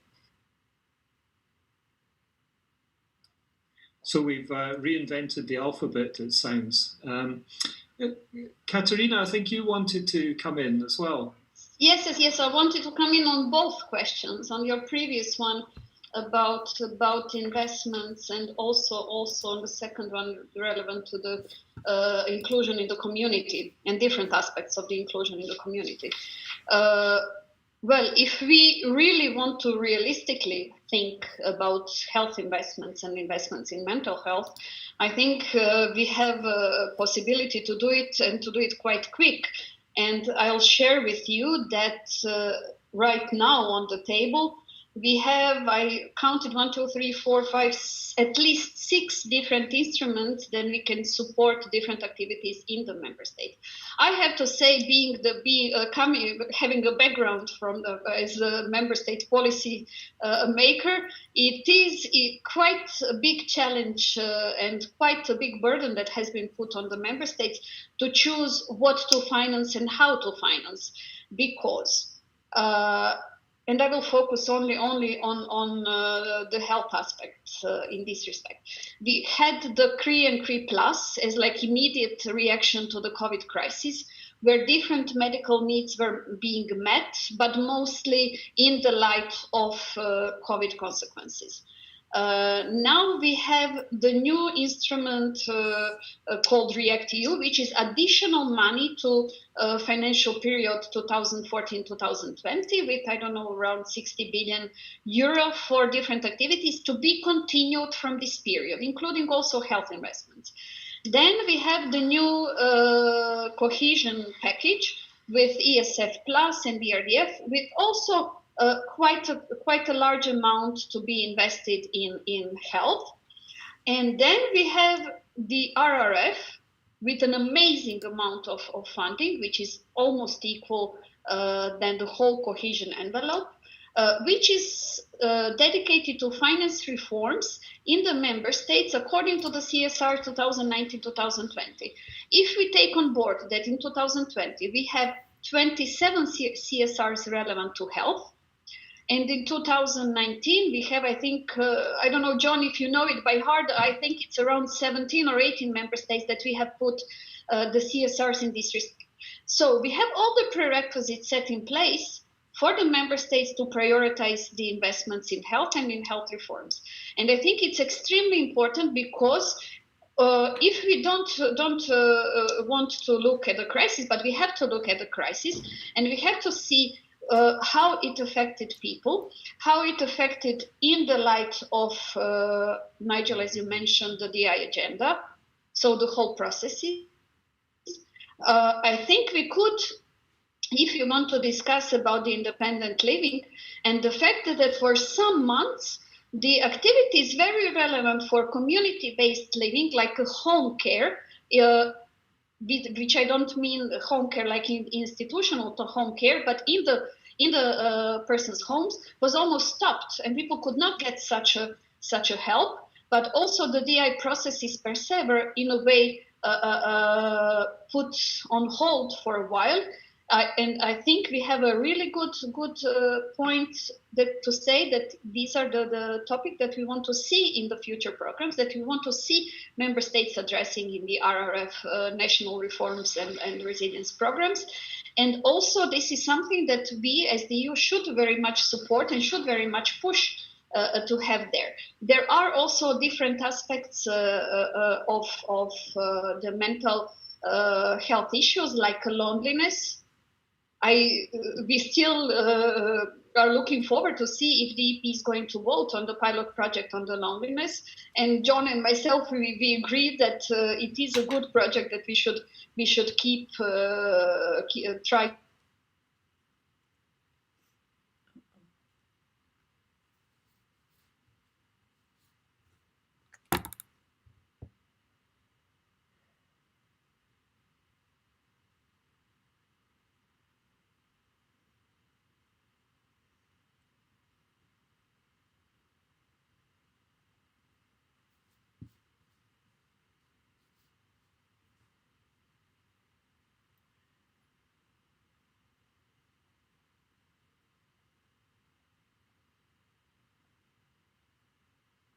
Different elements relevant for children, and we see that digital exclusion of children living in poverty to access and to participate in the regular school system that was and that is still in place in various member states due, of course, to the COVID consequences, is something that is creating a serious issue, and we are trying to find a way how to address it.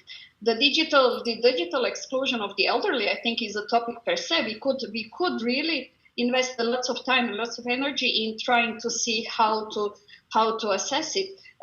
We have seen some good examples, like some homes for elderly who get their beneficiaries the tablets so they can communicate with the outside world, which was shown like the best measure to prevent their social isolation and their feeling of loneliness. And those simple, sometimes approaches that go below the radar because we don't really see what is so relevant at the community level. I think this should be all the priority of future programs and of future funding.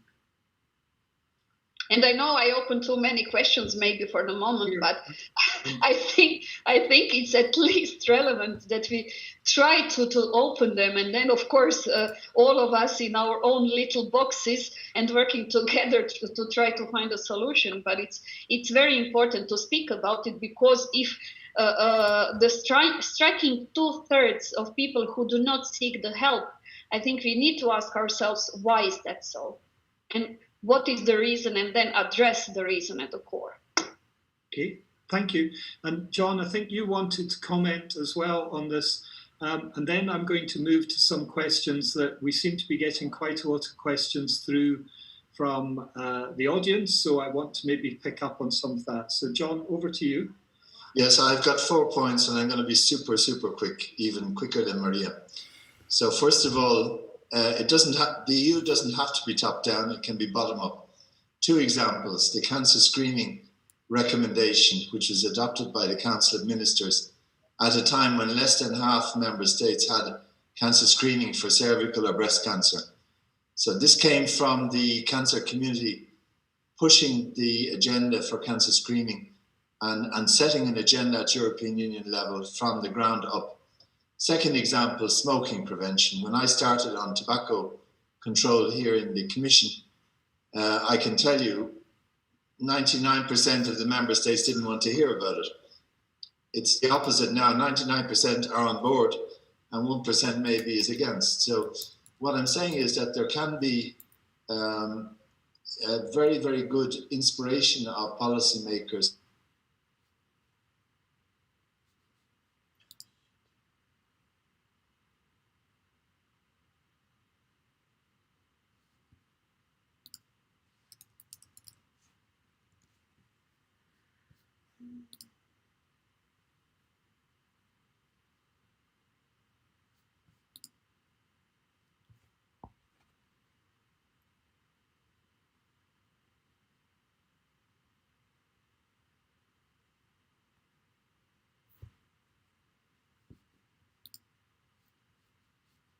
providing a sticking plaster on the wound. You're not sorting out the origin of the wound. So I think it's really important that we, as Katrina was saying, how do we include the recommendations on the semester, for example? This is a good way of making sure that the actual systems are changed rather than just adding a sticking plaster. Third point on Corona. The major impact of Corona, besides the disease itself and the impact which we've already seen, which we're living through, is what's going to come. I think the economic impact of Corona will be enormous. Maybe our colleagues from OECD could say something on the subject, but what I'm afraid of is that the national budgets will not be able to afford what they used to pay for, let alone what we expect them to pay for in the future. So the sustainability of national health systems, I think, is very much being undermined by the current pandemic. And I think this is not properly measured or planned for at the moment. We can't imagine that the money is going to be more plentiful in the future after the pandemic than it was before. But maybe that's just an opinion at this stage. And the last point is on integrated care. I think one of the big unsolved problems is not only the health systems, but the link between the health systems and the social care systems. There's absolutely no point in bringing somebody into a healthcare setting for 3 weeks and then turning them out again and depending on another administration to come along and help them. So this is really a problem. And I'll stop there. Thank you. Thank you, John. And I think that point you make about the socioeconomic consequences of Corona, I have to say that my own experience is that I see some early signs that what little investment has been made in prevention and early intervention services for people with mental ill health are actually, that money is beginning to slip away because the need to meet urgent and unscheduled care is now becoming the priority again. And I think, we have a policy rhetoric that says prevention, early intervention is good, but actually the reality is that we often just deal with crisis and we're very reactive. But just moving on, sorry, I know I'm not a panelist and I shouldn't be having my own say, but anyway, hey-ho. A couple of questions. People are asking about what they call the investment gap. So we agree there is a need for investment in mental health and psychosocial support. Would anyone want to hazard a guess, and this is maybe a question for Francesca, would anyone want to hazard a guess at what that investment gap might actually look like? Difficult. No, we have not looked at how big the investment gap might be, I'm afraid. So it's definitely there is an investment gap. Definitely we need to invest more. It will probably depends also on country-specific circumstances. There are very, very different levels of spending even across countries. So it's incredibly difficult to come up with a figure.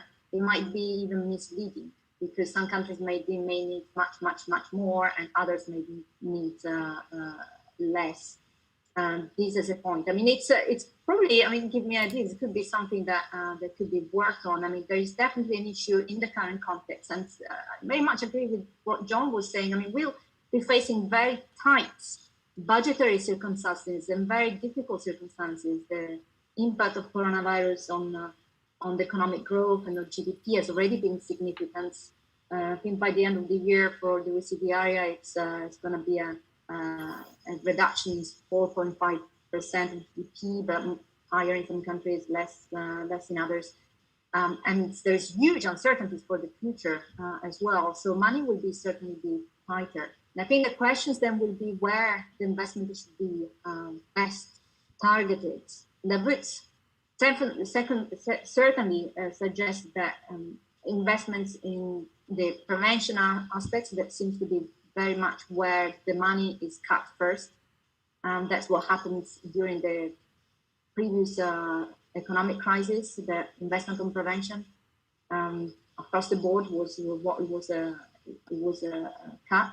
I would say also in the integrated response, integrated policy approaches to address mental health and definitely, I mean, the frontline also workers, the service delivery, those should be probably priorities. Thank you.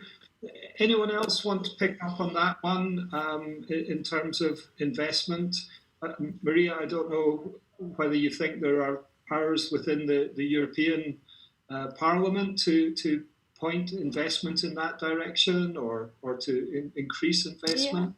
Yeah, absolutely. I mean, to be honest with you, when it comes to mental health, I don't think no investment will be enough. The more money you can, or any country, not just Ireland or any country across the European Union, but worldwide, can put into mental health supports, because as everybody has referenced, the increase of digitalization, the pressures of work seems to be increasing.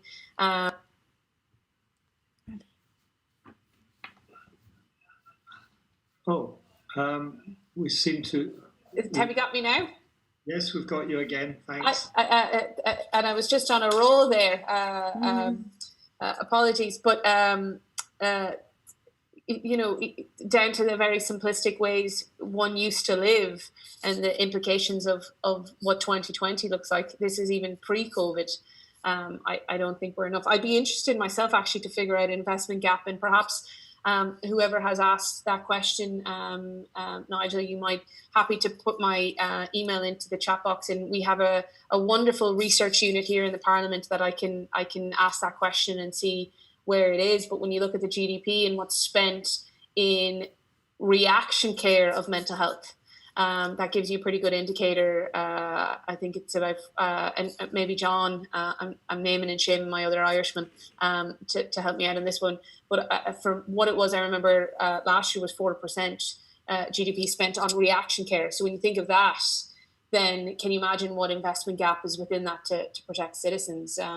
But in many ways, we've a lot of work to do. And of course, from the Parliament side, our job is to not just be legislators, but also put pressure on to ensure member states, our own ones and others, are working as quickly and diligently. I do want to just pick up on John's point, and it's true. I get a number of calls from constituency groups that have been approved for a pilot project. They run 3 years. It's very successful.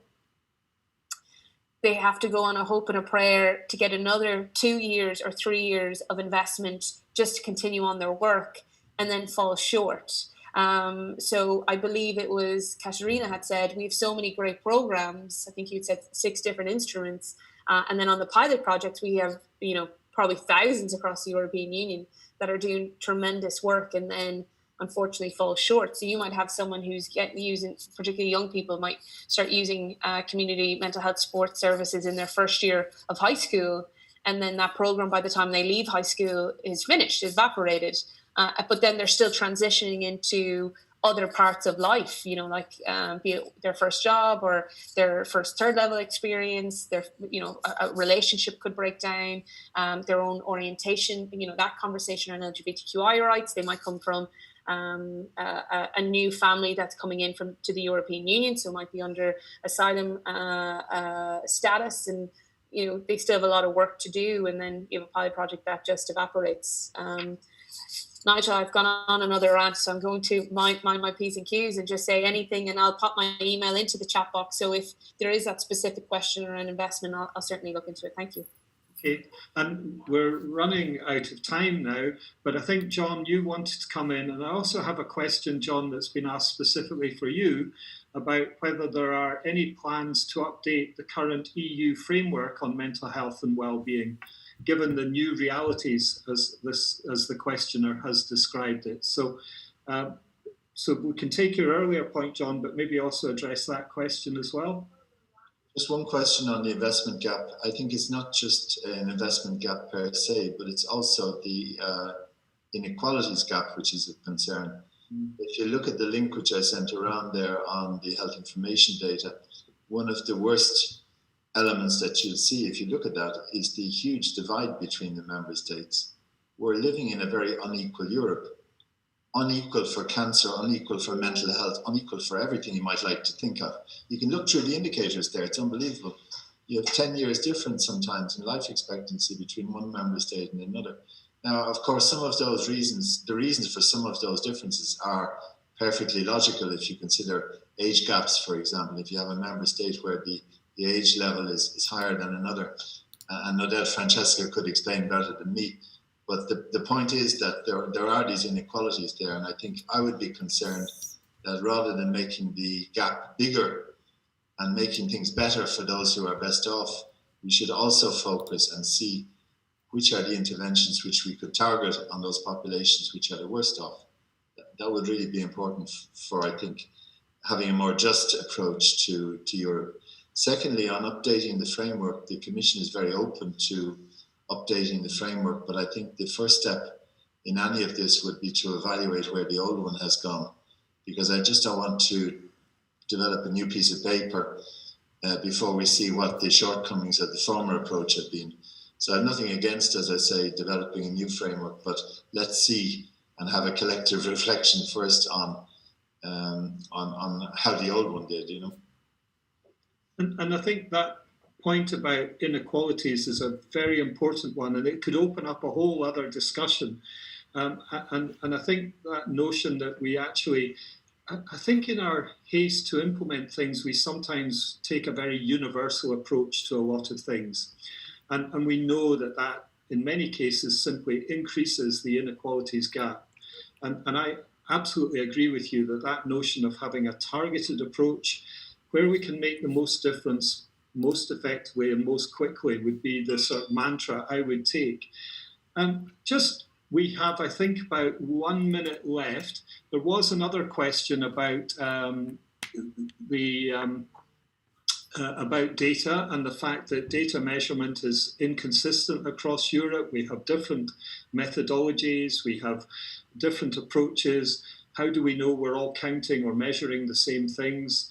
But I can maybe ask Francesca, that might be your area in particular, but maybe just for each of you, literally 30 seconds sort of closing statements just on this subject, and maybe in closing saying, what is your one big wish? Okay, who wants to go first? Okay, Francesca. Okay, well, as you call me on the data, it's just obviously, yes, there are comparability issues, and that's why we keep on working. That's why all of us who are here at the Commission, of course, the OECD, we're just keep on working on improving the comparability, the availability, the robustness, but also the relevance of the data. Do we collect the right data? I did mention we have data on inputs. We have very, very little on outcomes, and we need to fill that gap and keep on filling that gap. And again, we collaborate with the Commission on an initiative which is called Paris Initiative, the Patient Reported Indicators Survey initiative, where mental health is a special focus. In terms of priority for the future, besides obviously the filling in the data gap, understanding also what innovative ways, we talk about digital, perhaps not, we didn't go much into that, but innovative ways of delivering services. What are the best practices in there? What can we be future focused, on how really we can do better into the future? I think that definitely a priority, and the integrated service, integrated policy responses. I think it's fundamental also to address issues like stigma, which is a society-wide issue. Okay, thank you. I think across Europe we have different time measurement as well, because that's probably more than 30 seconds. Katerina, do you want to go next? Sorry, Francesca. Yes. I don't have this limit of 30 seconds really well designed in my head, I have to say. No, I just want to share one thing that I see in practice, and that I think it's very important that we have in mind when discussing the investment gap. And that is the following: the member states, when you look the national budgets, two biggest spendings are health and pensions. And health is probably the first, and pensions are the second.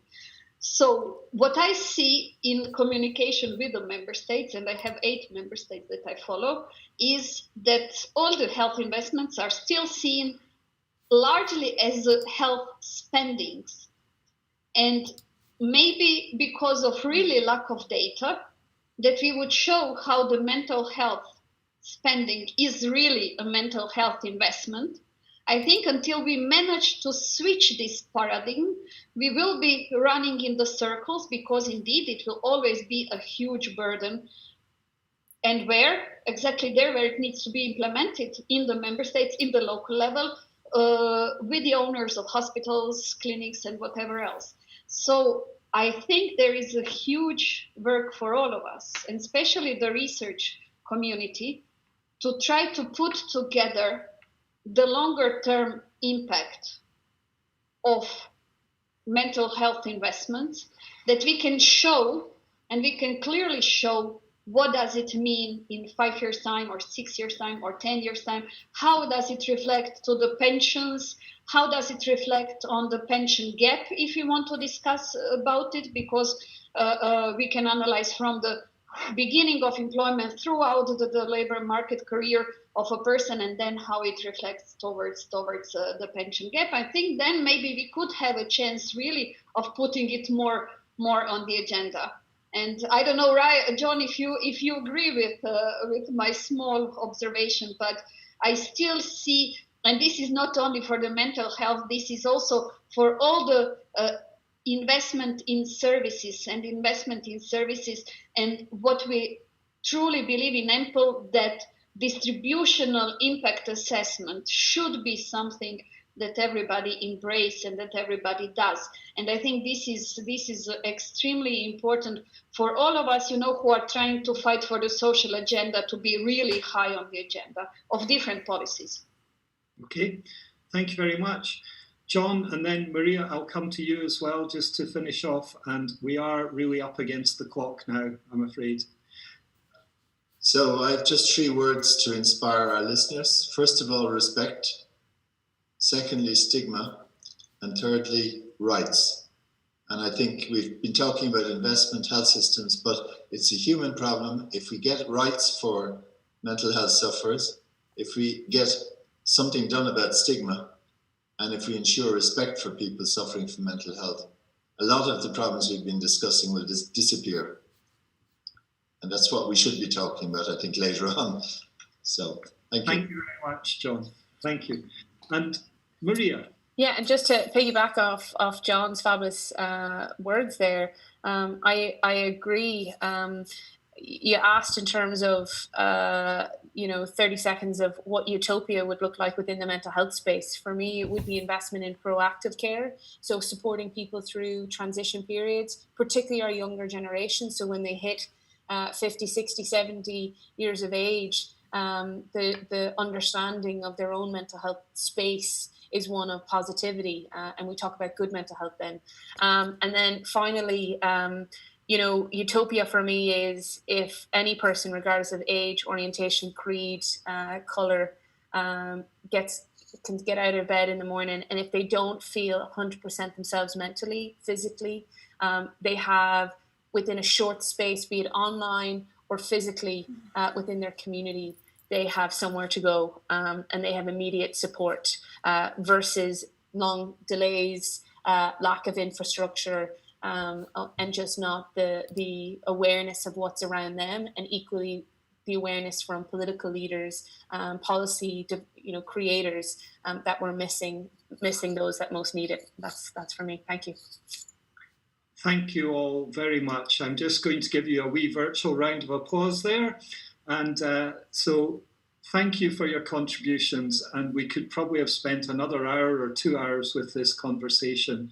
And apologies to the organisers because we have overrun, but I think that was worth doing. So many thanks for your contributions. And back to Tamsin, I think, or Claudia, yes. I'm not sure. So thank you all. Thank you, Nigel, for a fantastic panel. It was really interesting, really inspiring. When we asked people at the beginning, what do they want from today? They wanted ideas, they wanted inspiration, they wanted optimism, and they wanted to see focus. And I hope that many of you were magpies and picked up some bright and shiny ideas from that conversation. Now, we believe in walking the talk on mental health, which means after having sat down for a while, you need an opportunity to get up, move around, breathe, get some water, use the bathrooms. So we're now going to give you a 10-minute break. And when we come back, we'll have a second panel, which will be looking at how we can implement some of these ideas. So thank you for participating. All of your questions will be kept. Where possible, we'll share some useful resources with you, and they'll build into the advocacy work of Mental Health Europe. Thank you all for participating. Take a 10-minute break, look outside, breathe some fresh air, and see you in 10 minutes. Thank you.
Bem meu ponto sim, no meio da mata assim, salve a coroa de Rei Malunguinho.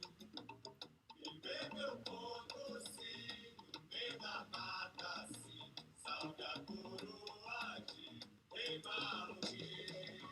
Malunguinho da mata é ele, Malunguinho da mata é ele, Malunguinho da mata é ele, Malunguinho da mata é ele.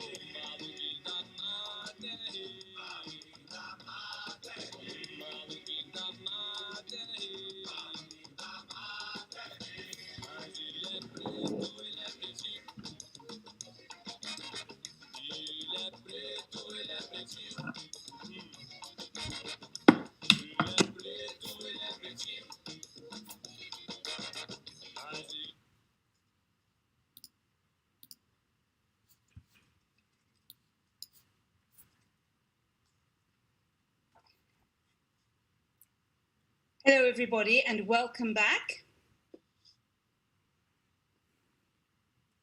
We're now going to be moving to the second panel.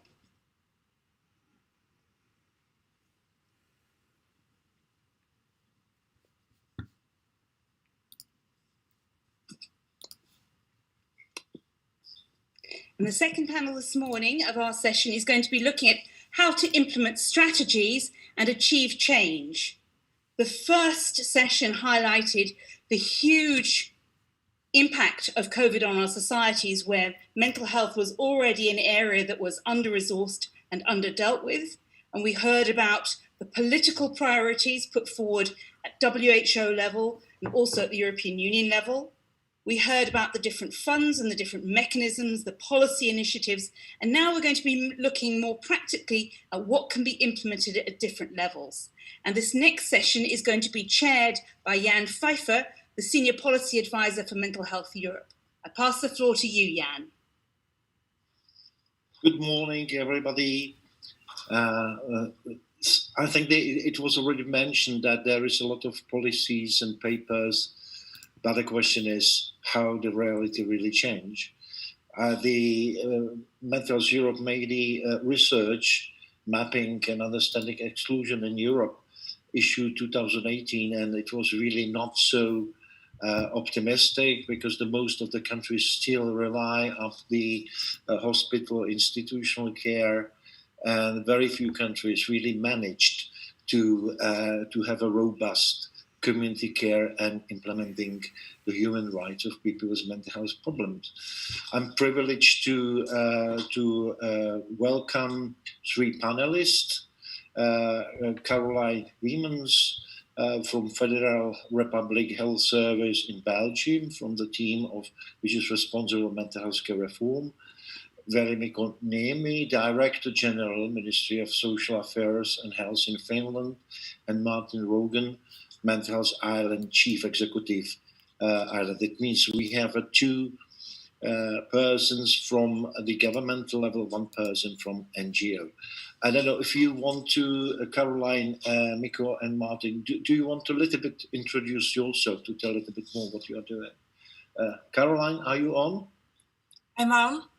Thank you for the introduction. And first of all, thank you for this international platform where we can steal ideas, as mentioned before, and also for the opportunity to share our experiences concerning the mental health care reforms in Belgium, but also in other EU member states, and to discuss the successes and difficulties to such a big and ambitious movement during this seminar.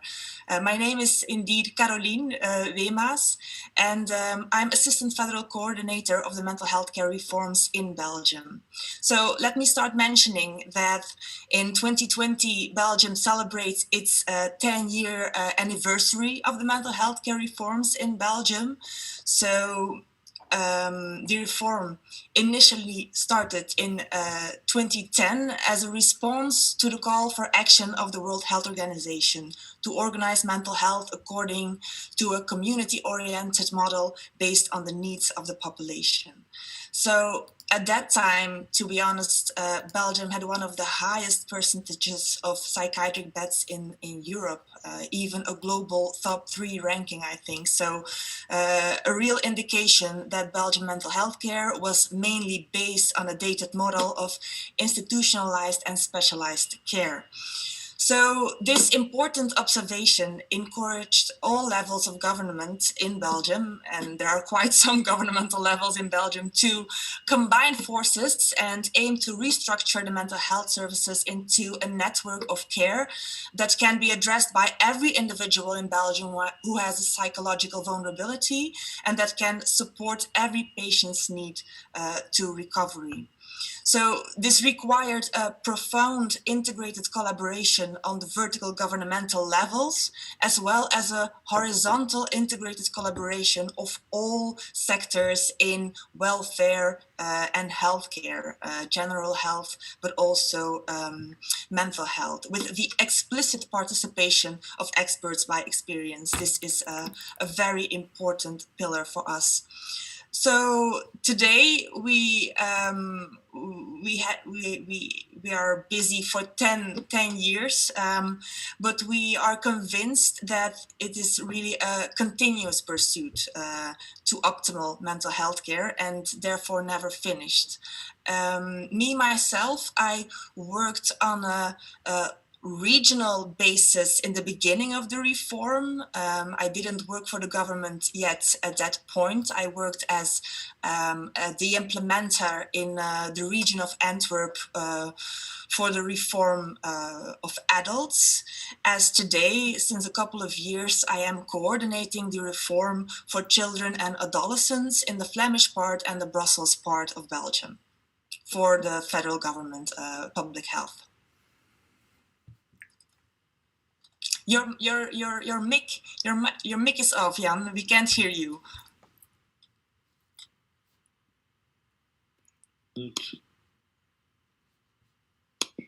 Yeah, can you hear me? Yeah. Thank you very much for your introduction. Wally, can you just introduce yourself a little bit? Hello, everybody. Do you hear me well? Yes, we hear you well. Good. In fact, I may say good afternoon from Helsinki, since we are past the noon already here up to north. And it's a great pleasure to be with you this morning and during all these discussions, and those previous panel discussion was already giving a lot of inputs for us as well. I'm working currently as the Director General for a department called Communities and Capacities here at the Ministry of Social Affairs and Health. And that is kind of a combination of different tasks, starting from early childhood to elderly people, health promotion and prevention. And somehow all these groups are vulnerable groups we are dealing with in the society. And it's quite clear that we need a holistic approach in many of our policies which we are dealing with. Today, I guess I'm here primarily because Finnish government just in the spring this year released a new mental health strategy, which is in force until 2030, and we are just starting to implement it. On the other hand, I might also expect that Finland is quite well known that during our recent EU presidency, autumn 2019, we prepared and the Council adopted unanimously the conclusions on the economy of well-being, which is very relevant to aspects, for example, discussed during the previous panel session, the investment nature of the measures needed to improve mental health. In fact, in those Council conclusions, it is definitely stated that the Member States recommend the Commission to adopt a new EU mental health strategy, and we are keen to see what are the progress in this sector. As a background of why, for example, in Finland we have renewed our mental health strategy is, of course, the changing environment we are living in and working in. For example, the rapidly changing work-life, new forms of work, aging questions, we have more and more loneliness, and even such a thing like climate change will affect also mental health. For example, here up to north, when we have a dark winter, or our winters are becoming darker since we don't have not that much snow. And even I'm not a physician, but I could imagine that this will have also a direct impact on the mental well-being of citizens. So all these things we have to take into consideration. The topical issue is, of course, the COVID-19 pandemic and its effects. And we feel and we strongly push forward that in all resilience or in all recovery plans, we have to take mental health as a very important resilience factor on board. And it should be targeted when resources are now used for recovery and resilience plans. One important factor as well in the European level is the implementation strategies for European Pillar of Social Rights.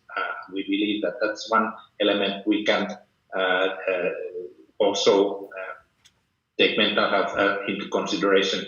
And of course, the specific health program EU for Health, which should also target the health questions.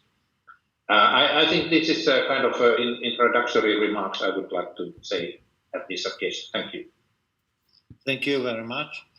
Martin, You had a 2006, you have a vision for change, and just now you're sharing this vision.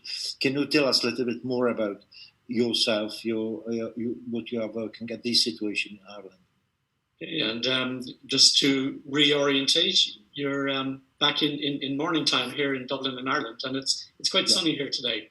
So my name is Martin Rogan. I'm CEO with a national NGO called Mental Health Ireland, which is a large NGO, non-government organisation, working with volunteers, and our particular role is around promoting positive mental health and well-being and supporting people in recovery. Our organisation goes back to 1966, and the reason we mentioned that is because at that time, as Caroline has said a moment ago, in Ireland, we actually held the world record for psychiatric hospitalisation. By about 1950 in Ireland, about 1% of our population, about 22,000 people, lived in what were then large, sometimes fairly bleak and cheerless places of large psychiatric hospitals. And with the arrival of new treatments, people began to move away from the old hospitals and live back in their communities, but their community weren't ready for that. So our organisation was established to support people on that journey, what we now describe as recovery, re-engaging with your community, getting re-enchanted with life, taking up educational opportunities. And the role of peers has been really, really important in this. We're also improving public understanding and mental health literacy, and understanding in both the technical sense, but also the empathetic sense. And I think the kind of segregationist model that might have applied in the past, we've moved away from that. So like you've mentioned, Jan, and it's interesting, we were moving offices recently and I had to take out some old documents, and I discovered a certain continuity running across documents. There was in 1934, a group of staff from one of our older hospitals travelled around Europe, visited the Netherlands and Scotland and parts of England, and came back with some recommendations which seemed very familiar to me. And in 1966, these same recommendations found a way into a national policy. We saw them again in 1984, in 2006, and in June this year, the Irish government has published Sharing Division. And while that recurrence is validation, the question is, have we not achieved these? What one of our service user leaders has described as implementation deficit disorder. So I think, as Nigel mentioned earlier, we have some really well-crafted, well-understood, very accessible documents. The question is, can we get a pop-up version? Can we get a 3D version that actually exists within the community?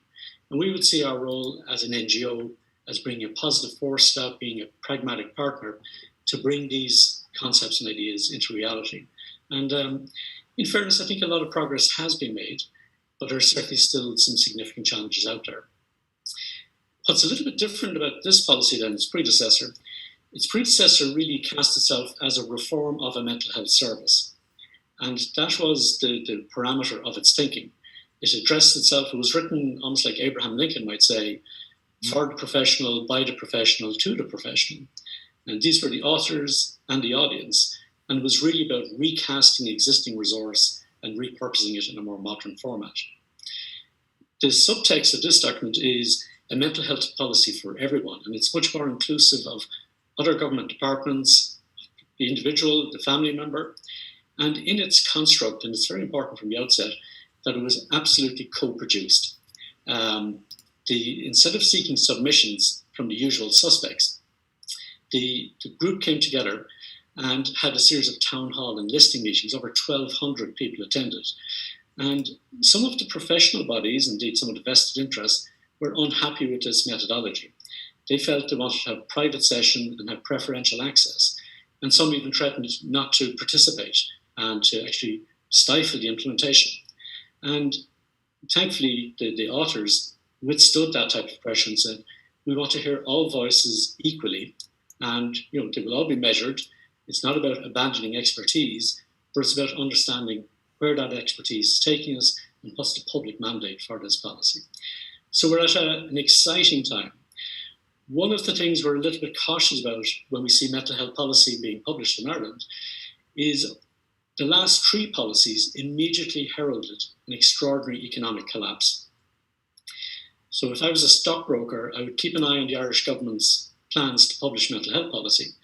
And when it's about to be published, you should sell your stocks and any property you have, because that's the high of the market. So this document was due to be launched in December, and there was some delays on that. And if it had come when it was due in December, it would have come immediately before COVID. Its predecessor was in 2006, before the last economic recession, and its predecessor in the mid-1980s, when we had a very difficult economic time as well. So certainly by 2030, when this is due to elapse, just be very careful of how the economy is performing. Thank you very much. Listening to all of you, it was already mentioned a little bit, but I'm curious how you implement the idea "nothing about us without us." It means that how the users of the services can shape the policies and its implementation, if there is some kind of formal way, or how they can balance the opinion of professionals, which I think this is still quite an issue in many countries. That if you can just tell a little bit more about how you manage this, which I think it's really important in principle. Mentioned already. Yeah. If you can be more specific. Yeah, I think if we look at, say, the people who usually are power brokers and decision makers in service provision and indeed in policy, they often have a long gestation in terms of professional experience, research backgrounds, working with colleagues, tapping into international expertise.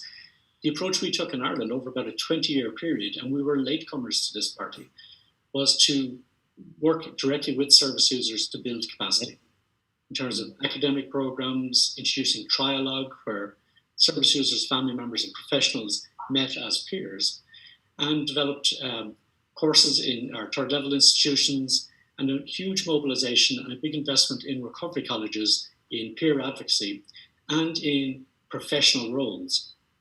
So when an individual who has self-experience and has recovered wants to contribute, they have a full professional and paid role. Over half of my staff are people with significant lived experience, and they are the most potent advocates and most effective speakers and the most empathetic.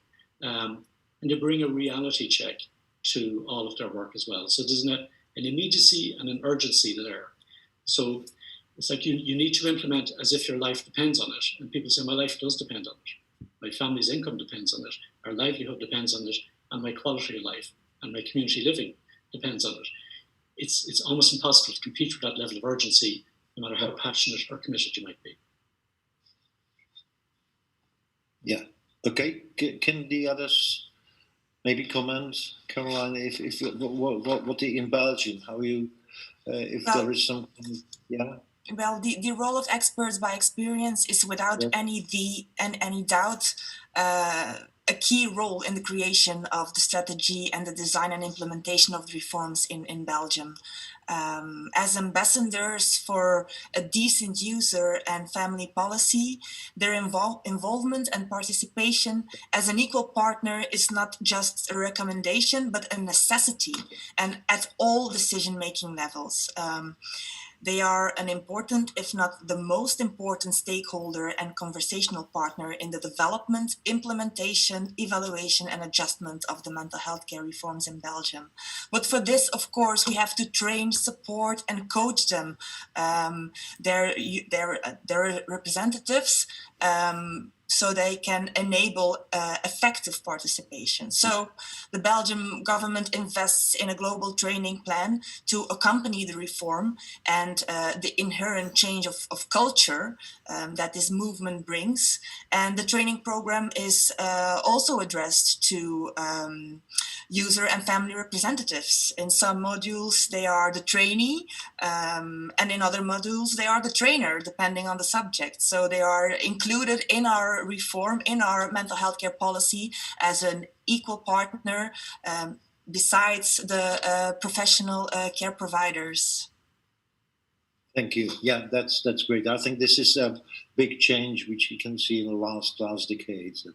Most of the countries are really much more careful also to prepare both sides. I think the users as well as the politicians and professionals. Nico, can you also mention, because I think the Finland is really champion for a long time of involve end users in all processes. Maybe if you like to mention a little bit. Yes, thank you.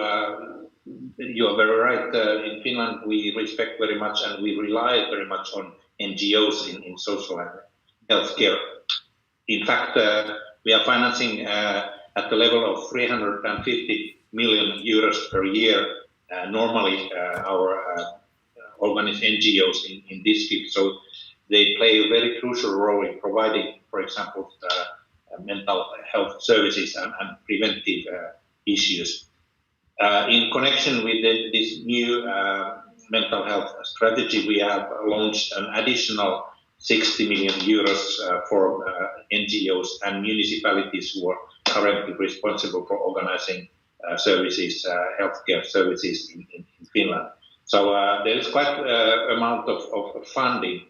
But what we see as well as important, and when we developed our strategy, we of course work very closely with interest parties, stakeholders, and people who are experts by experience. And I think what was quite essential that we would develop our strategy not as a fixed set of measures, but kind of a more goal-oriented nature, which leaves then more room for each interested party to develop their own ways to reach these goals. So that gives a kind of a fruitful environment for new ideas and new developments in this field. And as I mentioned in my introductory remarks, I believe that what we are working is quite closely depending on what is happening in the environment, in the economy and in our environment. And that should also be reflected. So it's better not to have too fixed policy lines, but more kind of goals, which we then try to fix our operations on it. Thank you. Yeah, I think that this is really important that you mentioned how the role of NGO is important in shaping and implementing the new vision and new services. And what do you think? What was the most important momentum in your countries which decided that you go this way? What it was the politicians, or it was the public opinion? It was a scandal. I don't know. What do you think? What was the because it also for those countries which are still like very much based on the institutional case as many of the new member states, and maybe they could hear what was the real, from your point of view, what was the kicking the point? Well, in Finland, like in, for example, in Ireland, there has been for a long period of time been the mental health has been evaluated as a big question, and we have had strategies already decades ago. But for example, we had quite a successful suicide prevention program in the early 2000 century. But since then, mental health issues were a bit pushed away during, maybe there could be some effect of the latest recession after the financial crisis. Money was not that much, and it was more important to get or care facilities in condition, build up new hospitals, etc. But now, a couple of years ago, time was ripe, and it was really realized that, for example, for working life, the costs of mental ill health was quite high. In fact, it has been counted that the absence from work costs 3.4 billion euros yearly in Finland. So there is quite much to gain if we can improve the mental health of working age people, kind of as an example. But this was realized both by trade unions, by employers, and also by politicians. And they saw that there is a lot to gain if we have effective measures to combat this issue. Mm-hmm. Yeah. Martin, you want to say something? I think. Yeah, I think there's, I wouldn't say there's been one singular catalyst, but a number of elements have come together. So in terms of the greater public understanding has been really important in this space. Some political movement, some legislative change, some technical expertise, and particularly the mobilization of people who use services and their family members in a more organised way has been really, really important. I think one of the things we've had to be a little bit cautious of, and it's certainly I'd be curious to hear of our colleagues' view on this, but in working with people with lived experience, we need to be very careful that we don't try and domesticate that voice and bring it into a professional space. Yeah. There's a term sometimes used here of Schrodinger's service user. So are you a professional or are you a service user? Have you somehow surrendered to work alongside policy writers and professionals? And have you lost your credibility with people with lived experience? So it's something that we need to absolutely respect the expert by experience in terms of their wisdom and their unique viewpoints, and not try and draw that into the mix too closely. But I think certainly the other thing we've seen too is this is across the world through our colleagues in the International Initiative for Mental Health Leaders, I'm a board member there, is I think there's a lot more conversation about mental health, but it's a much more inclusive space, moving beyond what we would have traditionally understood as psychiatry. And that's to be welcomed, but we need to be careful that it's becoming amorphous. You know, there's no shape or boundary. And people are having an absolutely healthy life adjustment to a loss, a bereavement, an economic setback, a relationship breakup. The risk is that it's being drawn into a pathological model, and that's unhelpful. So I think we welcomed a new conversation, and certainly it's a more hopeful conversation. And I think earlier a number of speakers referred to the whole area of investment in mental health. Investment will follow success. And we haven't always celebrated recovery or highlighted the impact and the availability of recovery.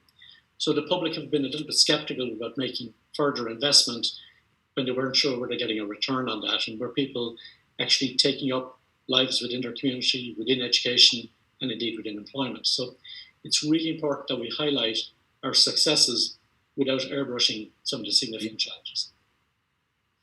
Yeah, and I like the point of the how to keep real balance between supporting users and family members, but on the other hand, not domestic their voice. Yeah, I think that this is important, really, and not easy. Caroline, do you want to also say something about how you see what really was the momentum which moved your country on? You said that it's already 10 years, but just it was the more politicians or button. Yes, as I said in my introduction, and I want to agree with Martin. I don't think it was a specific momentum as a catalyst for this reform, because we started in 2010, but we already had a joint declaration from all relevant politicians in 2002. So before we put the policy into action and really started implementing it, there were another 8 to 10 years. But I think the main thing was the observation that we had a dated model of mental health care organization, that we had institutionalized and specialized care and not a person-centered, community-oriented, recovery-based mental health care as the WHO and other international organizations were proclaiming. So we felt the urge, the need to start restructuring our mental health care providing system, and we did it in phases, and we are still adding different projects and different steps in the reform. And as I said before, it's really a continuous pursuit. So we started with reform for adults in 2010. Then we started for people with a psychological vulnerability who are in prisons in Belgium. We launched specific projects for their needs as well.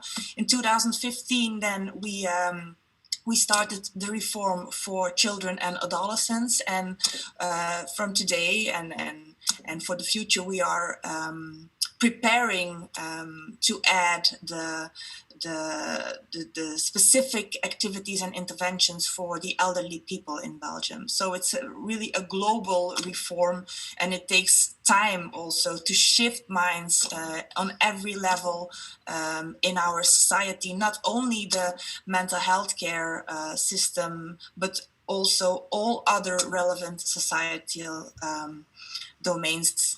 If you would like, I can give a brief overview of the latest milestones, how we strengthened our community care and improved the integration of care. Yeah, well, we don't have too much time. We have 10 minutes, I believe so. But if you can really shortly, yeah. Yeah, maybe I just highlight three important points. There are many more, but I think these are the basis, especially in the starting years. Our mental health care reform is based on a global and integrated approach. It's incorporating all relevant societal domains in one policy, and all actions have to be coordinated. Our policy is locally implemented. We also think this is very important to have a bottom-up movement. So we created regional networks around the mental health users and their families, enabling all resources to be used efficiently in line with the needs and with a recovery-oriented vision. So we have 20 networks for adults in Belgium, 11 for children and adolescents. And these networks include all individuals who have psychological vulnerability, as well as their natural and supportive context. And we aim to include mental health in all relevant societal policy domains, as there is childcare, education, youth, work, sports, culture, employment, social housing, justice. It's a very broad policy. So to strengthen leadership and governance, this also was a very important objective as suggested by the WHO.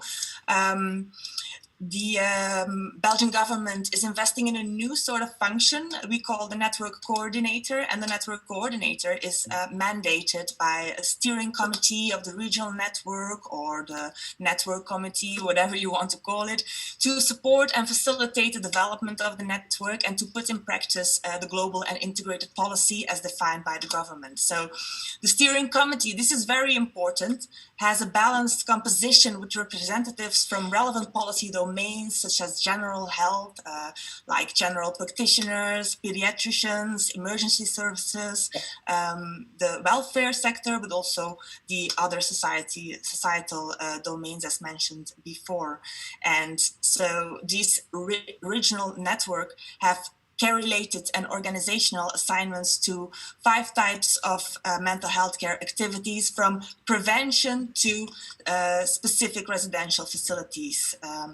And the most important thing we are trying to obtain in this reform is to differentiate and to filling in the gaps we had in mental health care. So I don't know if you know the pyramid of the WHO with generalistic primary care and then the specialized and hyper-specialized care in the top. Well, we observed in Belgium that most of our financial means, most of our care was highly specialized residential facilities. So with this reform, we are actually trying to reverse the pyramid by developing a more ambulatory, outreaching mobile care that is in the community around the person, working with all the different social domains that a patient, an individual with psychological vulnerability is passing through. And then I think about when you talk about children and adolescents education systems, but also employment, culture, associations where you fulfill your leisure time. Those kind of societal domains are very important conversational partners in our new policy. Yeah, I think you nicely show how comprehensive it is and how leadership is important. I think there is several questions. One question is about differences between old and new member states, where, of course, the old member states have some kind of, as you mentioned, continuity of these processes. and in most new member states, reform even didn't start. Do you think that something like pan-European mental health strategy or policy or whatever will be useful, or it's just every country responsibility, or do you think that it should be some advocating for European some kind of guidelines, or what do you think? I think, Jan, in terms of if, and I think a number of speakers have said this already, there's no singular destination, but we have a good sense of what's on the horizon we want to move towards. And a bit like a sat-nav, your sat-nav, you wants to know your destination, but first of all, it wants to know where are you right now. So any good policy statement will be very honest and clear about saying, this is our starting position, these are our priorities, these are our partners, and equally, who will lead this and who will be accountable and responsible to drive it forward. So that's a really important message in any policy implementation. I think sometimes governments are a little bit afraid of the mental health conversation because of the prevalence challenge. It's getting bigger and wider. And I think there are many lessons we can learn from the COVID experience, and people begin to understand that your health is not a private solo experience, it's a pooled resource. And when we care for each other, we get the best outcomes. And mental health is the same. And I think we'll see a movement from prevention, promotion into public health, and indeed increasingly in conversations with urban design, how people live, humane habitats, and a place where we can thrive and go forward. And it means that people who have vulnerabilities are less likely to run into difficulties, and that we have services that can respond very, very quickly. So I think, as Caroline said, then, in terms of this investment at the top of the pyramid is really important. And I suppose it becomes a policy decision and a politically difficult decision in terms of the people who are funding this. Do they see a return for themselves in the immediate and short term? And that can be a real challenge in the reform space, because in most European countries, the political cycle is 3 to 4 years. And some of these initiatives take at least a decade, perhaps two, to bear fruit and actually to realize their ambition. So that can lead to some impatience, frustration, and a loss of momentum. And that's something we really need to be careful of. And as leaders, we need to articulate our successes and then set out the next challenge that we embark on together. I think a pan-European approach can be really useful, so we can share our successes, and probably more learning, we can share our failures. There are lots of things that appear to be really good ideas in the laboratory, but we cannot recreate them in the real world without extraordinary and inspirational leaders. And we're not allowed to clone them just yet, so it's very difficult to replicate these successes in some instances. But I think there's definitely a platform there. Yeah. Any other reaction on this pan-European? May I add something from Finland? Yeah. Well, as I already mentioned, that we are very keen to see that at the European level we could develop a standalone mental health strategy for the EU, as the Council recommended last autumn. It was very, very pleased to listen to the presentations by 2 DGs from the Commission, both employment and health. There were a lot of good instruments already available which could be put together in one program.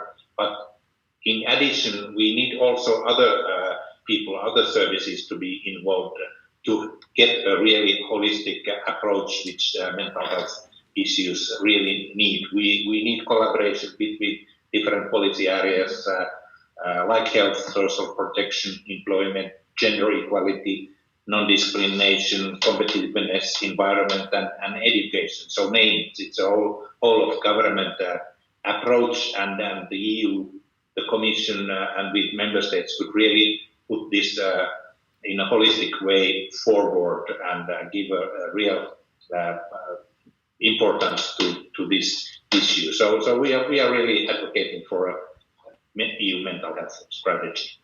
Thank you. Okay.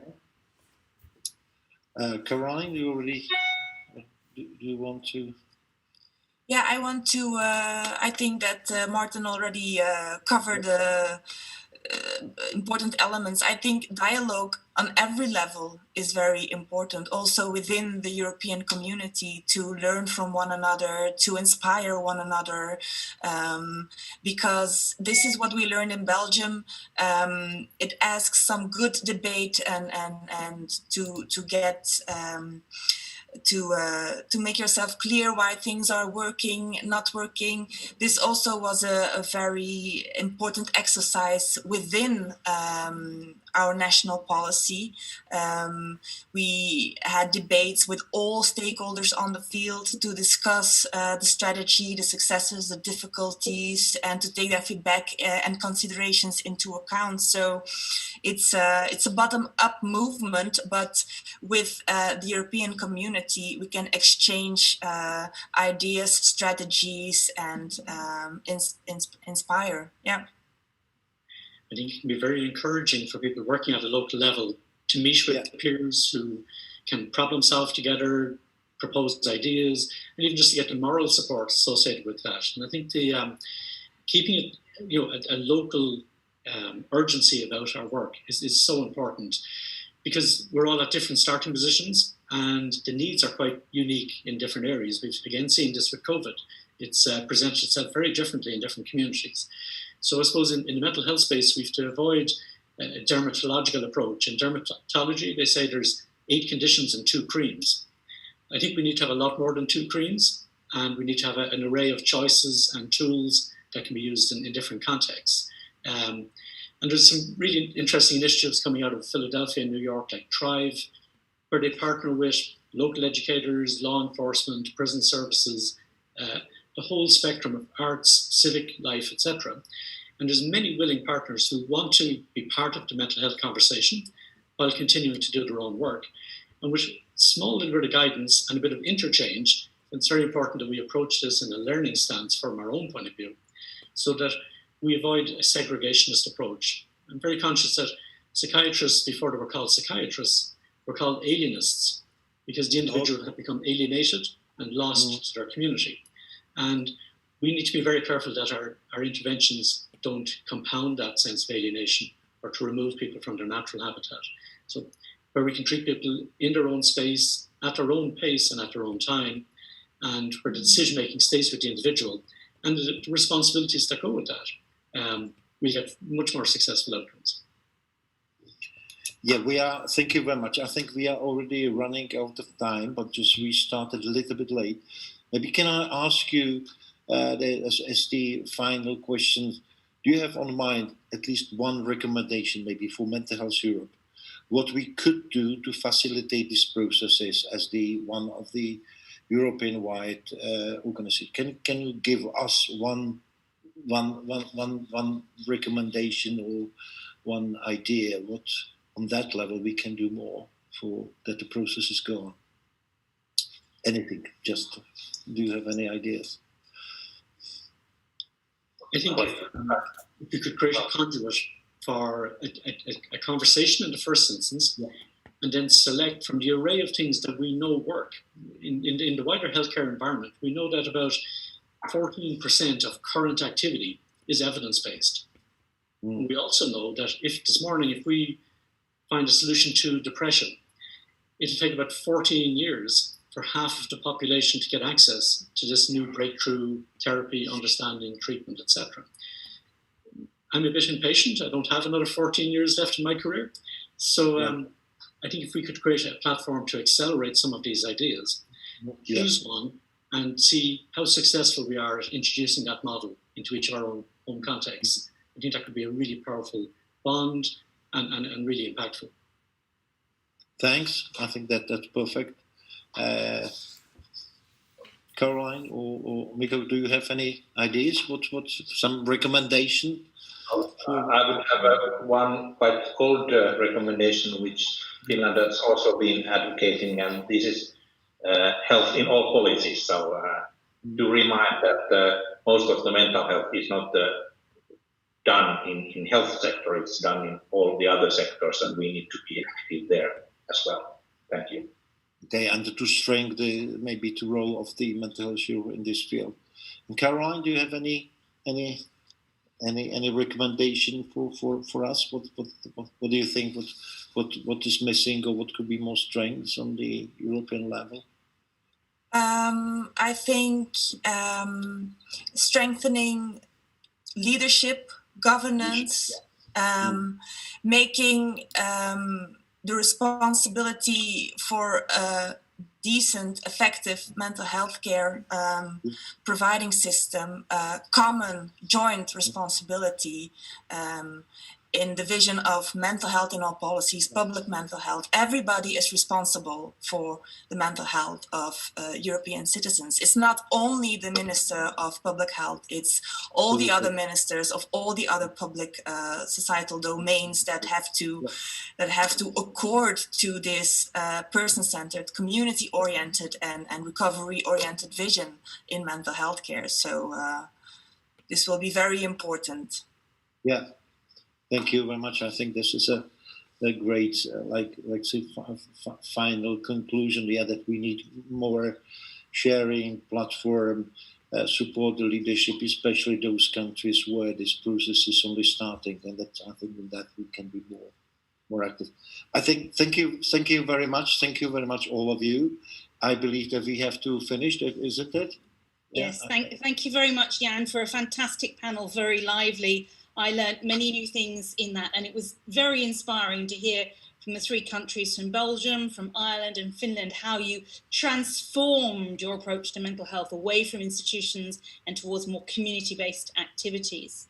So I'm going to encourage you to be magpies, like I told you about at the beginning of the session, and take the good ideas that you find and use them. And a reminder that in the previous panel, John Ryan said, if we keep three things in mind, we know that we'll chart our way in the right direction.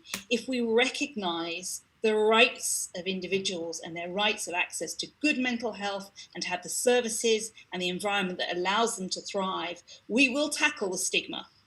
And this will be a way of making sure that everyone is respected in the way that they move forward. So lots of key messages there. Thank you again to the panel. And I just want to thank the audience who's been so active on the Slido. Lots of good comments and questions. These will all be taken into account by Mental Health Europe, and we'll try and use these questions to move forward.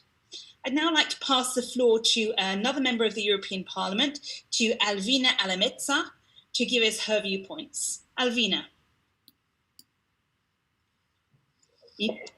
Go ahead. Thank you so much. I hope you can hear me and I hope you can see me. Yes, we can. Go ahead. That's great. Okay, so I'm joining you from outside. We have a beautiful weather here in Finland. And as you can see, we have all these beautiful autumn colors and leaves here. And going to the forest is also one very nice mental health act we can make for ourselves. But thank you so much for this great event we have had today. I have actually found these speaking points you've had, all those ideas you've had, really interesting and also quite new. And the seminar was opened with the great words of Jan. And what he emphasized was that this coronavirus crisis has put a lot of strain on many people. And I got to think of that idea because sometimes it has been said that the corona crisis treats everyone equally, and the virus doesn't discriminate. And if you can have it even though in any kind of situation in life, and it's equal somehow. And I really strongly disagree with that. And this coronavirus has been especially hard for those people with mental health difficulties, as John said. And this kind of isolation, all those fears, all this financial burden that people have to go through at this time, it hits the mental health patients the worst. And I think that if we want to have a good welfare society, we have to take these into account. Also, if you didn't have any mental health issues before, this kind of situation can create a trauma. And this trauma, it can definitely have long-term consequences. So this we really must keep in mind, and I really thank you for the great words, Jan. Also, there were other excellent points. Commissioner Dalli emphasized that mental health is a human right. And I think that is a key starting point for us all, because we really have this kind of idea that if you break your leg or if you have a need for surgery, you can't get this in the healthcare system. But when we think about effective treatment to mental health disorders and issues, then suddenly health is not a human right anymore. And I definitely think that this is discrimination, and this is the thing that we should fix. Here in Finland, actually, we have found from many research studies that there are effective ways to treat mental health and to prevent the issues. Also, many of these ways have been examined today in the seminar. And for example, we had a study that proved that even 4 times of psychotherapy, like short-term discussion psychotherapy, decreased the depression symptoms by 50%. And this is a truly great result. And it shows us that there are many treatments to mental health issues, and all of those treatments are not medication. And I definitely think that it is the human right of the patient to get better treatment, and this treatment that has been scientifically proven efficient. So basically, we have been acting on this in Finland even lately, and this was also actually discussed in the panel, which was very nice to hear. And we are building now more easy access, low threshold services, and that is what I find really important. I'm also a city councillor in Helsinki, and I made an initiative that we should have these clinics for mental health, where you can just walk in and get treatment right away, and it's for free and very easy access service. And basically, what we found out is that these clinics have now opened. There are 2 clinics like this in Helsinki, and they have had great results because many people have got enough help just from a few visits, and they have been able to continue with their life happily. So I think that this is a great result. And also we have gotten many messages from people who have went for this clinic and seek help in the time of real crisis. And for example, going to the clinic has prevented them from committing suicide. And some people have sent their messages that because of this service, I am still alive. And for me, that is the best thing that we can hear. And that is what we should all aim for. And I'm really happy that all of those attendees here in this event are definitely working for that every day. And I think that is so good. And I think it's so important for human rights and for well-being of people on this planet.